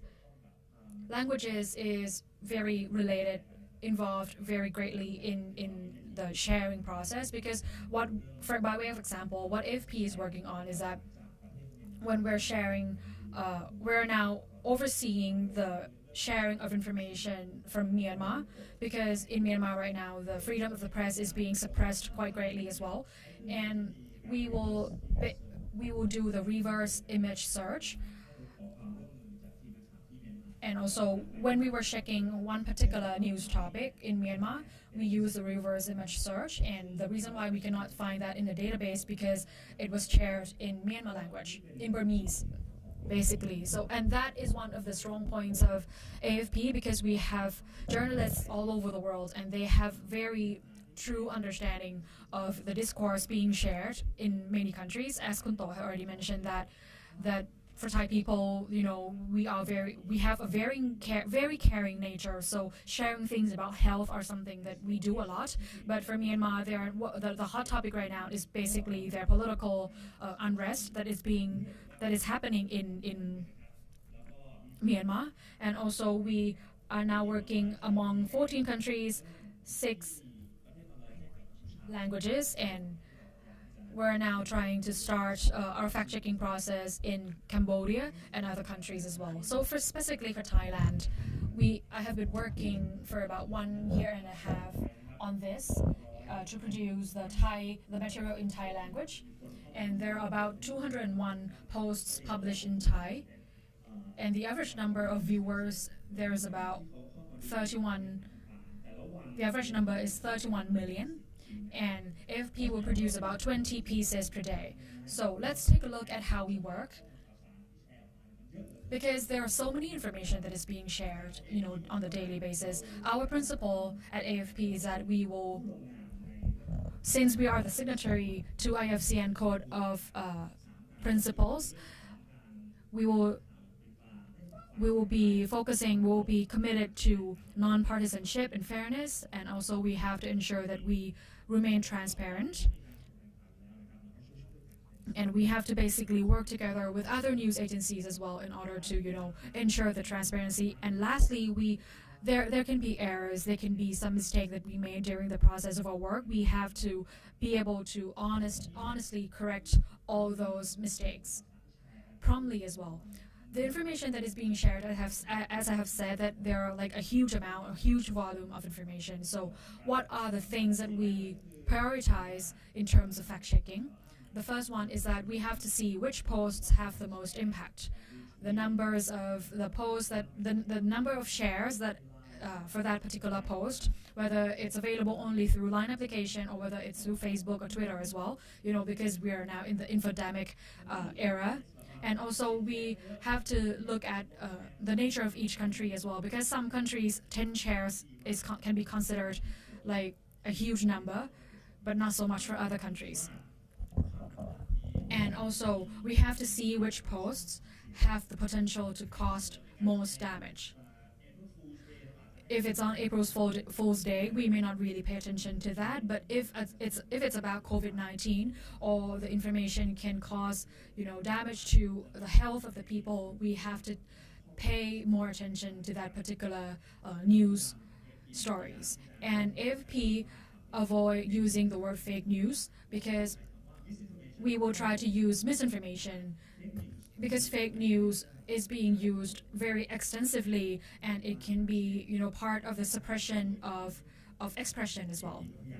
And AFP tries to not use that. We tries to remain transparent, and in order to cause impact, in order to ensure that the fact-checked news stories reach those who are concerned, we have become the work party of Facebook. We have been a third-party fact-checker for Facebook as well, to ensure that the stories that we published that has been verified will be published to the general public. AFP is one of the largest organizations working with Facebook on fact-checking. Facebook has works with a number of other organizations as well in their third-party fact-checking program, but AFP is one of the largest.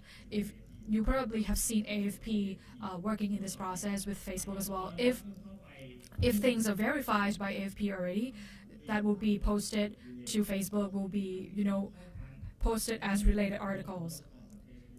We're not deleting posts from Facebook, because we try to not, block the expression or liberty, freedom of expression through Facebook. When we do the fact check, if we found that any particular news stories is fake, then we will reduce the accessibility to that particular news stories by probably 80%.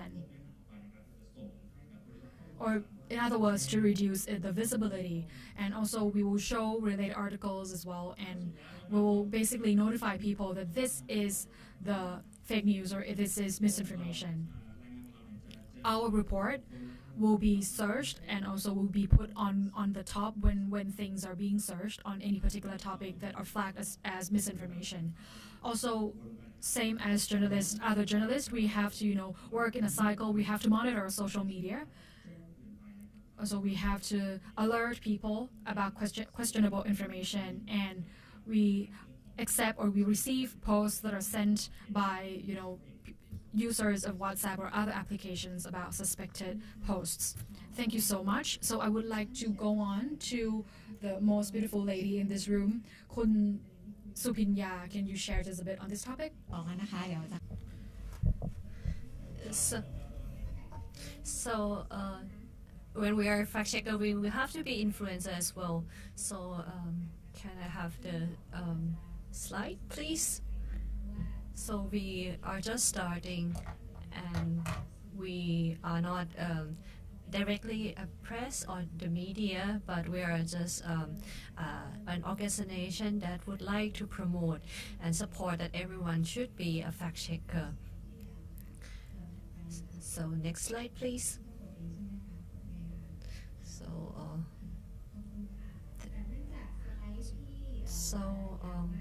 My slide is very long, so I wouldn't be covering them all.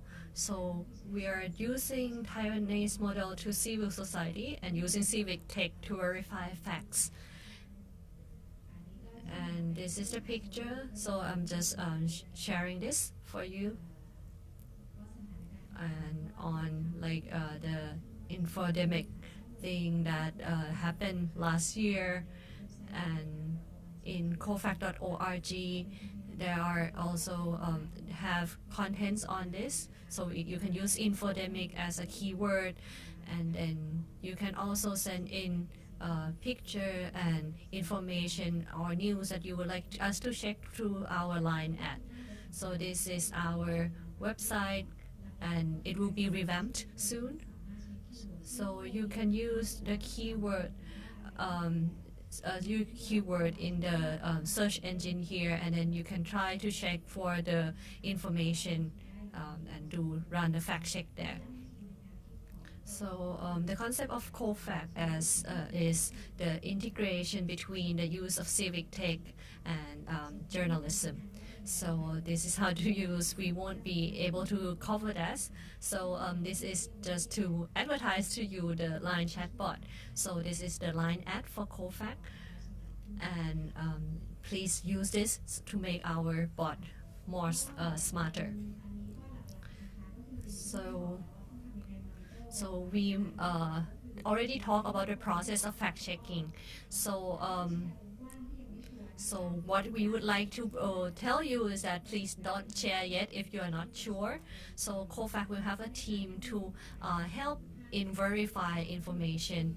So the EJ team categorize the information into true, false, partly true, and cannot verify. We wouldn't have time to dig deep into this, but in some news, some information, it cannot be 100% verified. But then we have to try to find the way to promote the media literacy among the citizens, and try to be a fact checker themselves, especially in the topic of health. So we just scroll through this information, and then we just go to the challenge. So these are the information that we have done in the past year, and we also our principal agrees to the UNESCO claim on journalism without fear or favor, and UNESCO says that facts are lifesaver too, that we totally agree on that. And these are also our activities. So we believe that everyone is a fact checker and able to be a fact checker.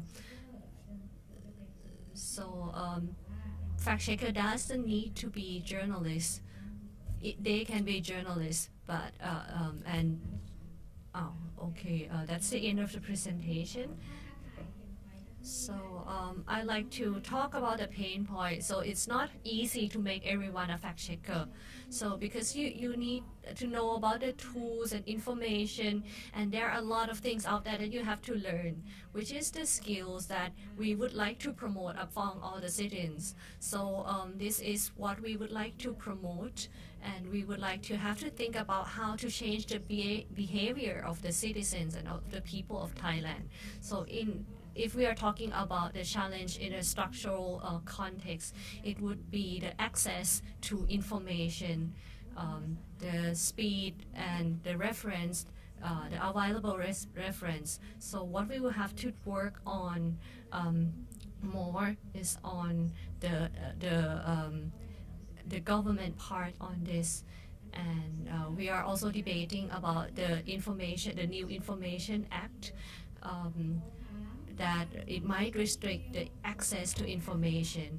So we might have to think about the digital government, and that Thailand should be thinking about open information and open data, so that it's easier for the fact checker to work, and this should be promoted in Thailand. So I would like to ask, so we would like to refer to the current situation in Thailand. So we are, our situation is full of conflicts.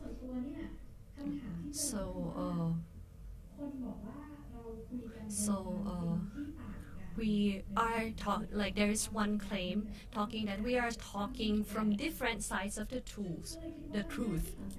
So what is the duty? The duty of the fact checker in such situation is very important in bringing about people with different belief to come together and discuss what is actually the fact. So the fact checker have a very important role in this and how they will work.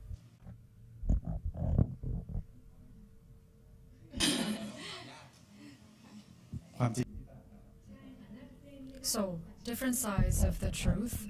What are the duty or what are the standpoints of fact checkers? Okay. So let's start from whether there is the truth. So this is some kind of a very abstract question. So as we have found that the truth for each people may be different, but the reason why that it's different may not really be because it's different. It's because your perception towards that particular piece of information, and you view that as the truth or whether you view that as a fact or not. So that differences between each people, that is why there is the truth in the perception of each people may be different. So the duty of fact checkers in this scenario, we will basically have to lay down the foundation, or we have to ensure that what are the background, what are the grounds of this information. Basically we have something that is being tangled up. We basically have to step by step try to untangle that particular item, and that will help us in understanding more, and also that will lead to the method of thinking for those who are seeing or relying on this information. This will help people to realize that one piece of information may have many layers, and that you have to understand not only the surface. If we can do that, people will understand more as to, okay, this may be the surface information, but there are so many layers that are probably be deep down. I do agree with Kunyo, but I would like to just go back just a little. When we're discussing the truth is it's a term with a very broad definition. It is some kind of a philosophy. Fact checkers, our job is to check the fact, and the fact is something that we rely on when we're doing the checking.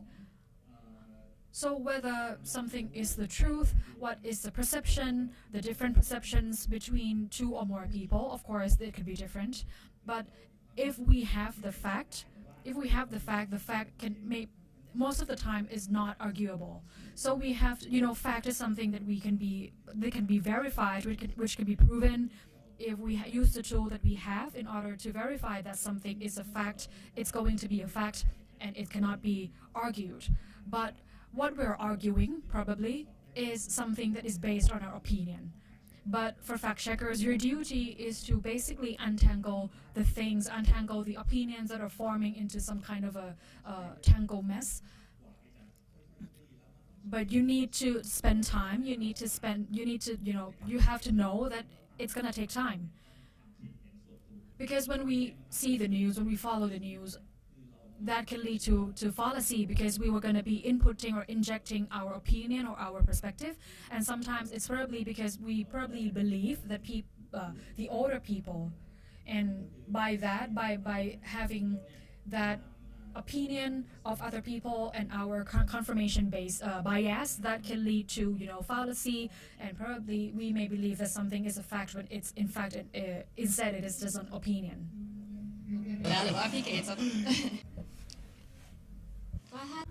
So in journalism, all medias are constructed. So the media has to be unbiased, has to be neutral, and then report on the factual information only. But then in constructive view, then you see that they claim that all is construction.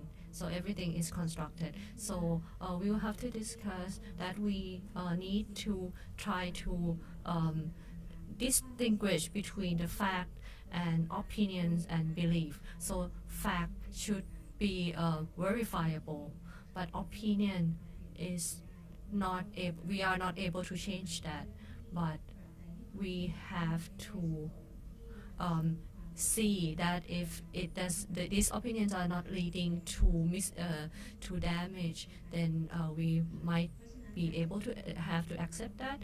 And then the thing is that we will need to distinguish between the fact and opinion, and what is actually, we have to try to clarify what is actually the fact and what is opinion. So another thing is the belief, which is also not verifiable. So people might ask, like, is love true, or does true love exist, or something? So there are a lot of beliefs in that related to health. For example, they believe that some of the relics is helpful against COVID. So this is something that we could not change their belief, but you will have to assess the impact, whether it is damaging. So we have to try to agree on what is the fact, and then together. So the question before the last one. So I would like to ask Kun Santiphap. So because you are representing the governmental sector, so we have different sectors today. So when we are talking about fact check, what is the role of the government in fact checking, and there has been question why government is defining the truth or the fact. So the government might have one organization doing fact check. So is this organization neutral? Is it transparent, or is it biased toward what the government is going for? So I'd like to ask about this. So thank you, Kun Nam.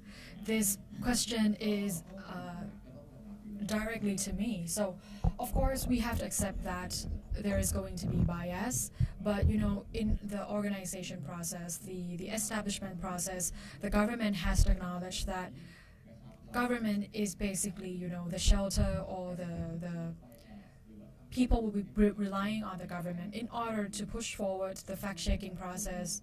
From the point of the government, we need to time will be the proof. Time will tell whether we will remain neutral. And also, in our process, we have been discussing this from the start that, you know, the truth is a broad term. It can be viewed from many perspectives. For example, you may say, what is the color of the rose? Someone may say this is rose gold, this is pink, or this is other colors. So, you know, by way of example, for example, my mother, if something is issued or if something comes from the government, this is the truth. But if it's from my brother's perspective, due to the difference in generation, probably he is not going to rely or is not going to trust that such information is true. So time will tell whether we can remain neutral. And as the Anti-Fake News Center, our principle is neutral. We are non-partisan. Sorry. We are not. I'm not going to say that we're trying, but what we're doing is that we are not going to prove or verify opinion-based news or experience-based news, or we're not going to touch upon something that is too personal. But if such personal news stories can cause conflict, then probably we'll have to step in. You know, because if we check everything that is, you know, some gossip, we're gonna be bombarded with, you know, gossip from the public. So this is a very good opportunity for us to have representatives from so many sectors, civil sectors, the government, and also the NGOs. So this is a question to all of you.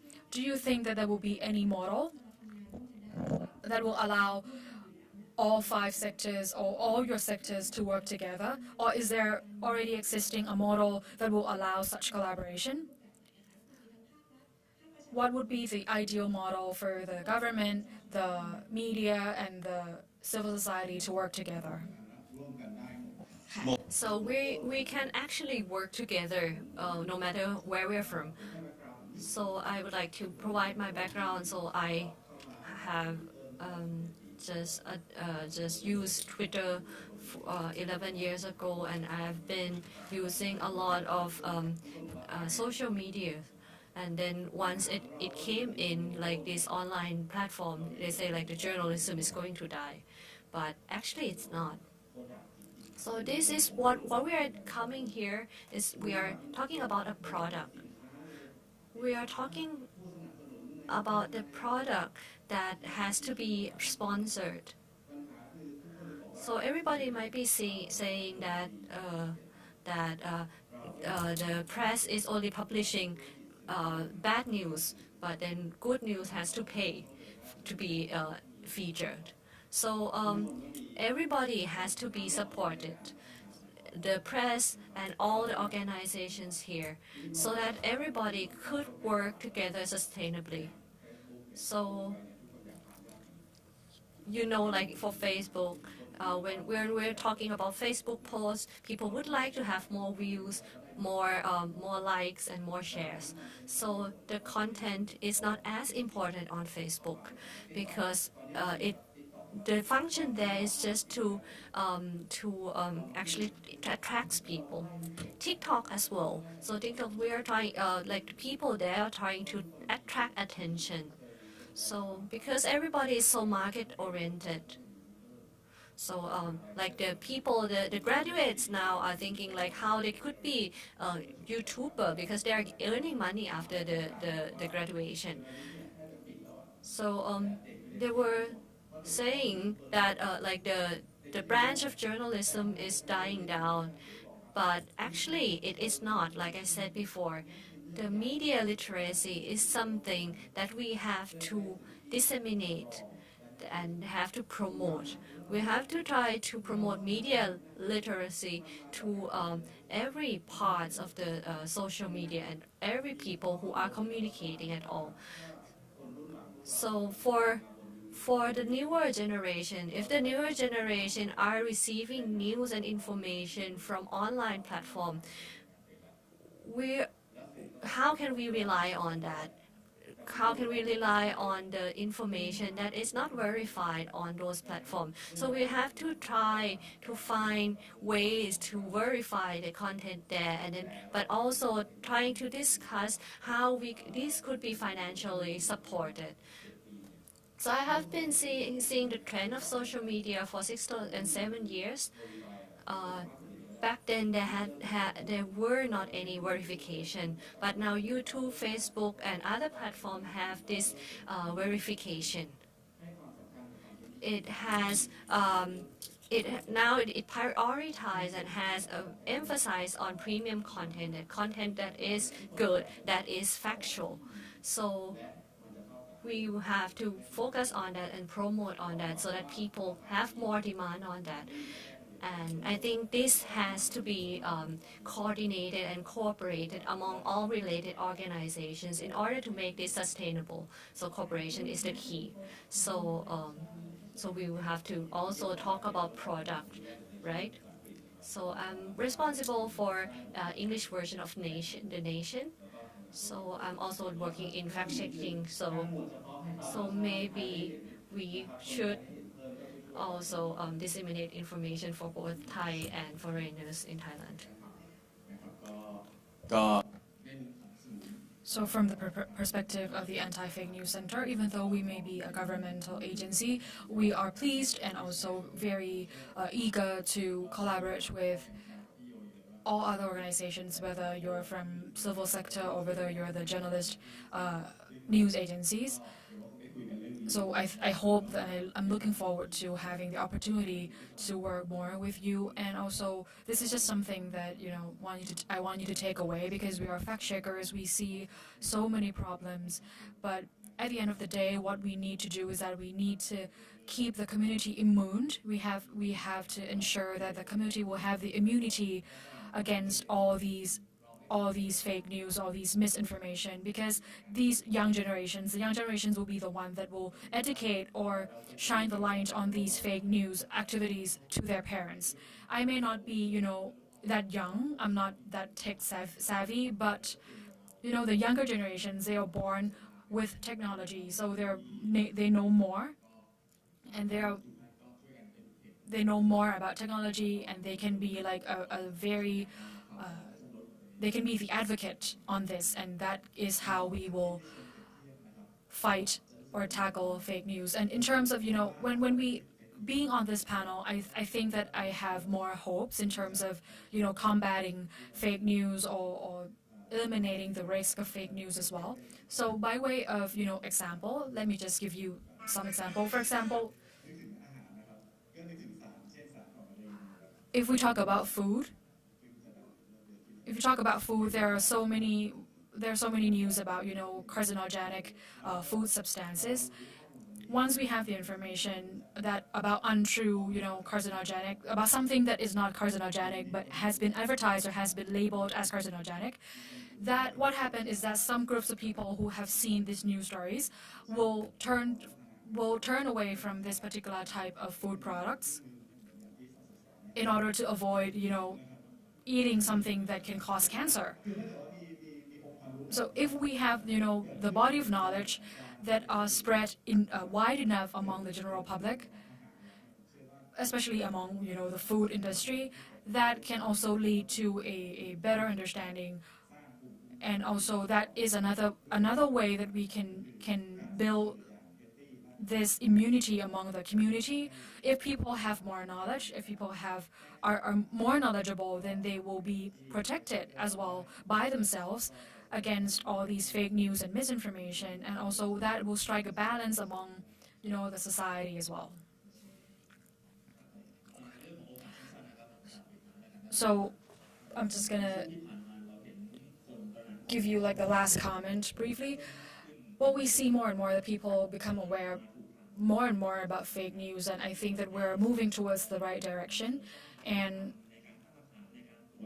I think we're now on the direction that we're creating this skepticism culture. We are now encouraging people to ask questions. Asking questions is not the same with blaming people or, It's just that today is the International Fact Check Day, and we're now moving towards the right direction. And next year or the year after that, we will become stronger and stronger. Myself, as the editor of Fact Check for AFP and also as a user of social media, we can see that there are so many contradictions and also so many conflicts. But still, fact checking has become more stronger and stronger by the day. So for me, it is a very good opportunity, and I'm very grateful to be here because, you know, COFACT, we have the database for all organizations that we're working with, and we can see basically your KPI.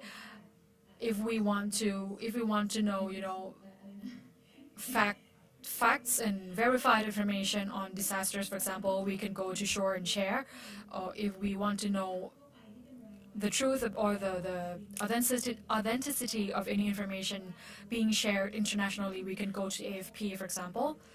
If we want to keep track with government programs, you know, about the remedial actions that the government is doing for COVID affected people, we can go to another organization. But other than that, and most important of all, this is the panel, this is the time for all of us to basically share our experiences working on as the fact checkers. And after that, after this event, I think that we'll be doing a roadshow to educate people, to shine more light on fact checking. And I think that it will be very beneficial because it can be a very important agenda for all of us, especially those who are working in journalism.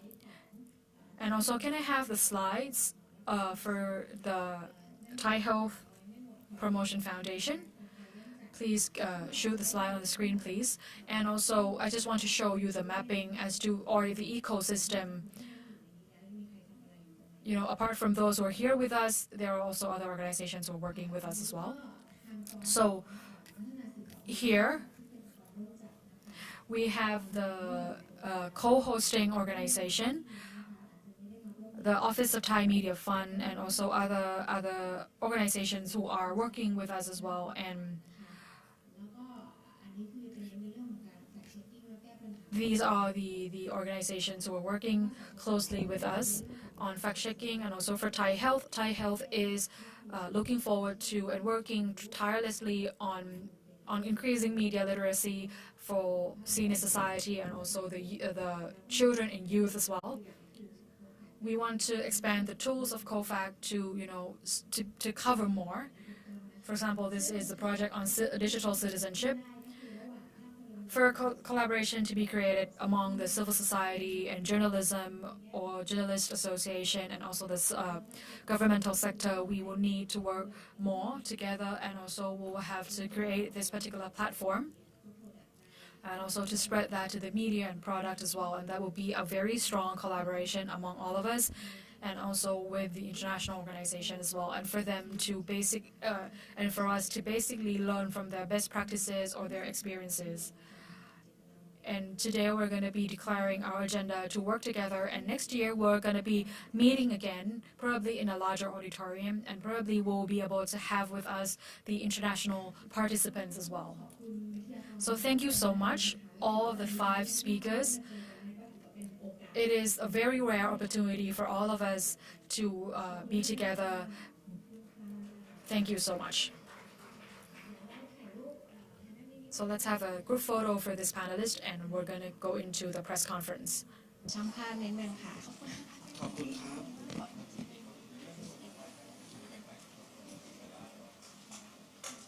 ยังไม่เที่ยง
ถ้างั้นเดี๋ยวต้องมอบของที่ระลึก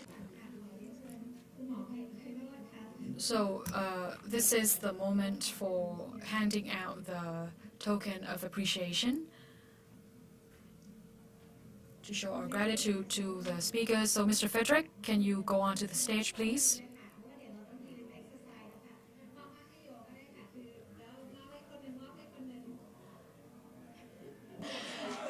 งงไหมคะเชิญทีละกล้องค่ะมีใครพร้อมจะมามอบไหมคะ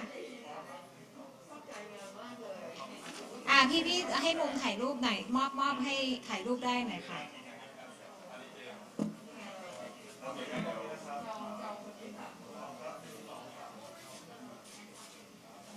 ให้พี่ก็ได้เดี๋ยวอาจารย์ได้จิตคุณสู่so you this is for me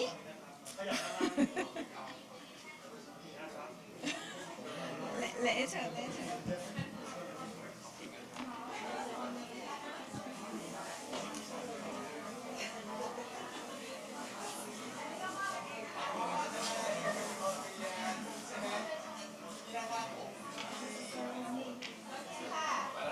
ตอนนี้ก็ถึงคราวต้องเชิญทุกท่านที่นั่ง So now I will have to ask everybody who is sitting to come. So all the organizing co-organizers organization, please come forward, and then we will take picture together. So และเดี๋ยวเราจะมีทีม So there will be. ขอนมัสการขอเรียนเชิญค่ะทุกองค์กรนะคะผู้แทนสสสนะคะHD นะคะฟริดริช นาวมันนะคะ AFP สภาการสื่อมวลชนแห่งชาติ SONP นะคะคณะ So all of the co-hosting organizations, I would like to invite you on the stage for the press conference.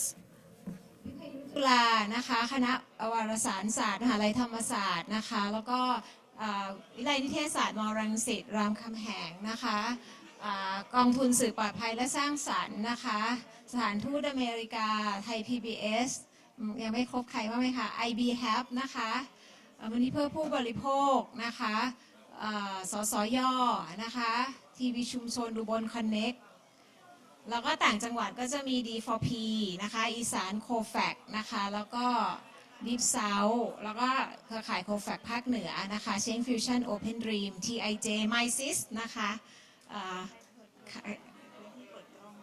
ได้ค่ะเครือข่ายในพื้นที่เปิดกล้องด้วยนะคะตั้ง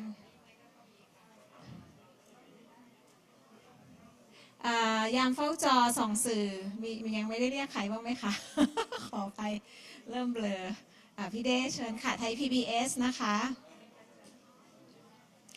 แตงขอป้ายด้วยค่ะที่จะต้องถืออาจารย์ปุ๊ค่ะวิทยากรผู้ดำเนินรายการเชิญด้วยเหมือนกันนะคะจริงๆทุกท่านที่นั่งอยู่ก็เชิญได้เหมือนกันนะคะเชิญทุกคนเลยยกเว้นช่างภาพ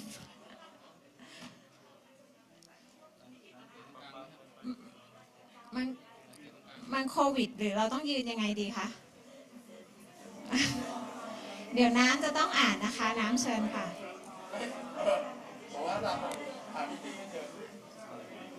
เชิญสุภาพสตรีข้างหน้านะคะเราให้สุภาพสตรีแถวหน้าค่ะผู้หญิงค่ะเชิญค่ะโค้งๆหน่อยดีไหมคะผู้หญิงแถวหน้านะคะและสลับความสูงกันนิดนึงคนตัวสูงอาจจะต้องไปอยู่กับคนสูงนี่ค่ะ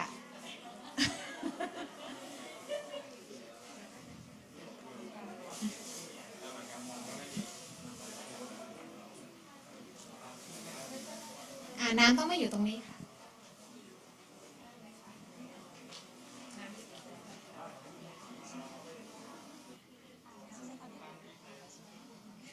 เดี๋ยวถ้าทีมพร้อมแล้วขอเงียบนิดนึงนะคะแล้วก็เดี๋ยวทีมต่างจังหวัดเปิดกล้องแล้วนะคะเดี๋ยวรอค่ะ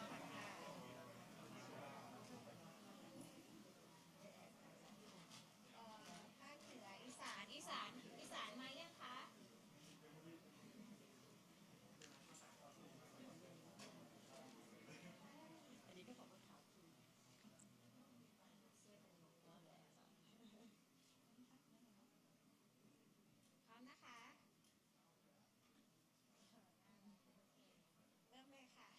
คำประกาศเจตนารมณ์ในวันตรวจสอบข่าวลวง Declaration of attention on this International Fact-Checking Day because the 2nd of April of each year is dedicated as International Fact-Checking Day, and particularly for this year, today is International Fact-Checking Day 2021, as dedicated by the International Fact-Checking Network,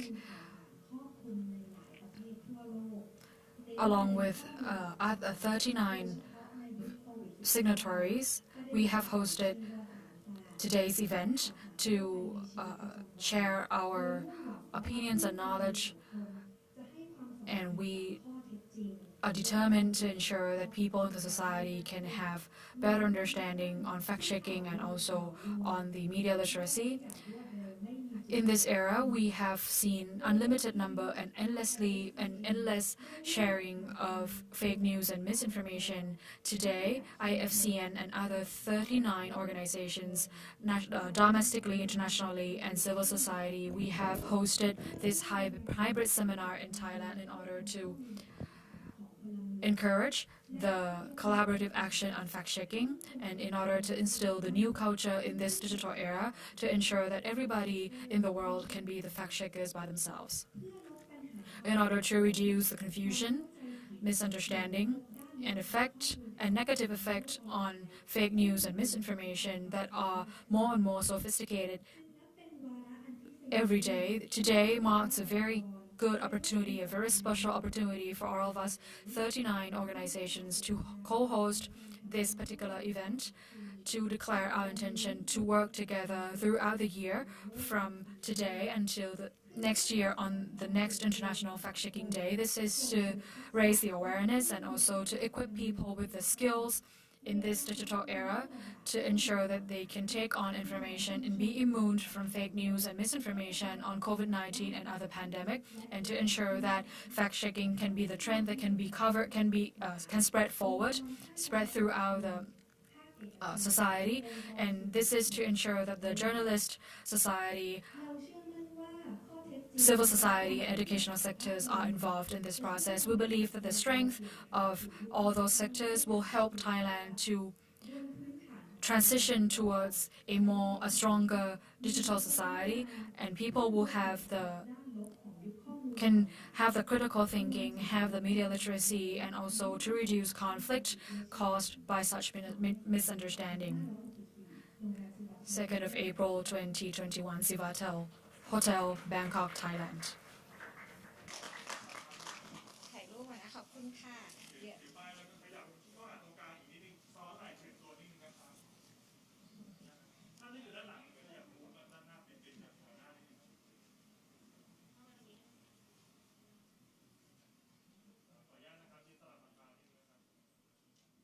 มีใครไม่เห็นหน้าแจ้งด้วยนะคะจะได้ให้เขาขยับ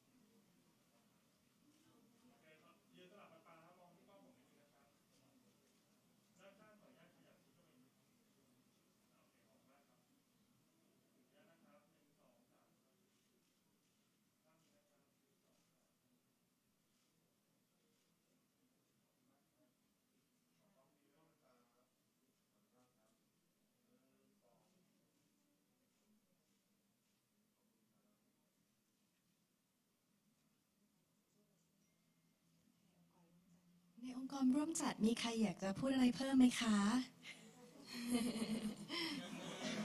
หรือว่าต่างจังหวัดมีไหมคะหรือทางซูมค่ะพอดีตอนนี้เราก็ประกาศเจตนารมณ์แล้วนะคะแต่ว่าทางต่างจังหวัดไม่ได้มา Now that we're done with the declaration of intention, but also other participants who are joining online are not here with us. If there is anything you would like to add, this is the opportunity.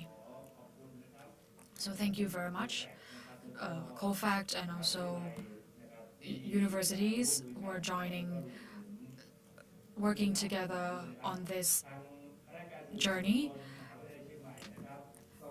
The mass communication faculty from Chiang Mai University, we would like to join you in declaring the intention on fact-checking process, both from the perspective of the university students and on behalf of the general public as well. And more importantly, we have to pay more attention. We have to also work together, as mentioned by the panelists a moment ago. It is our job. It is the duty of every one of us to do the fact-checking. Is there any other comment from the audience joining virtually?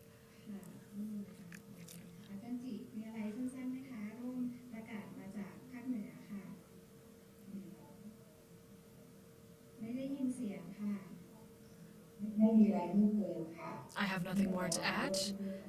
Dr. Pyro has already speak my mind. So from Pattani, do you have anything to add? You can hear me clearly? So from Deep South COFACT, I would like to congratulate COFACT and also our partnering organizations as well in Thailand for successfully hosting this event in the International Fact-Checking Day. And for Deep South COFACT, we are contributing and we are taking parts in creating this strong community to ensure that our community can rely on more facts and to ensure that the general public can be a more active citizenship, whether from the educational sector, civil sector, civil society sector, and also other organizations. We are going to work at the local level. We are going to encourage and strengthen the national effort and to promote nationally the fact-checking efforts, and also we will encourage the collaboration and also strengthen the collaboration internationally as well. Thank you. That is a very good speech. Thank you so much. So I would like to invite Isan COFACT to be next. So Deep South COFACT, if you have a song for us at the end, please prepare that. Next on Isan COFACT, please.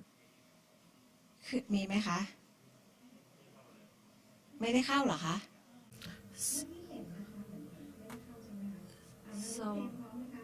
So Isan COFACT didn't join. So the team should have received the song. ทีได้ค่ะให้เพลงไล่ลง So that the song will mark the end of this session. อยากจะประกาศอะไรเพิ่มเติมไหมคะ If there is no one else who would like to declare their intention, then we will be break for lunch, and we'll have some more sessions in the afternoon. Thank you very much.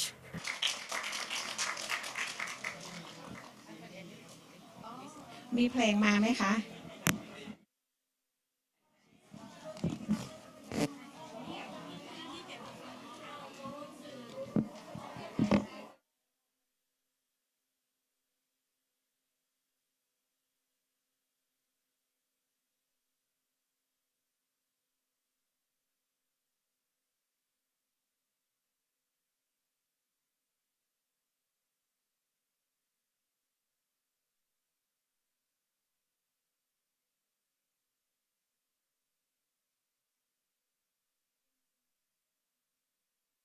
So we're going to have lunch. All the speakers and also participants are invited to join us at lunch on the 8th floor.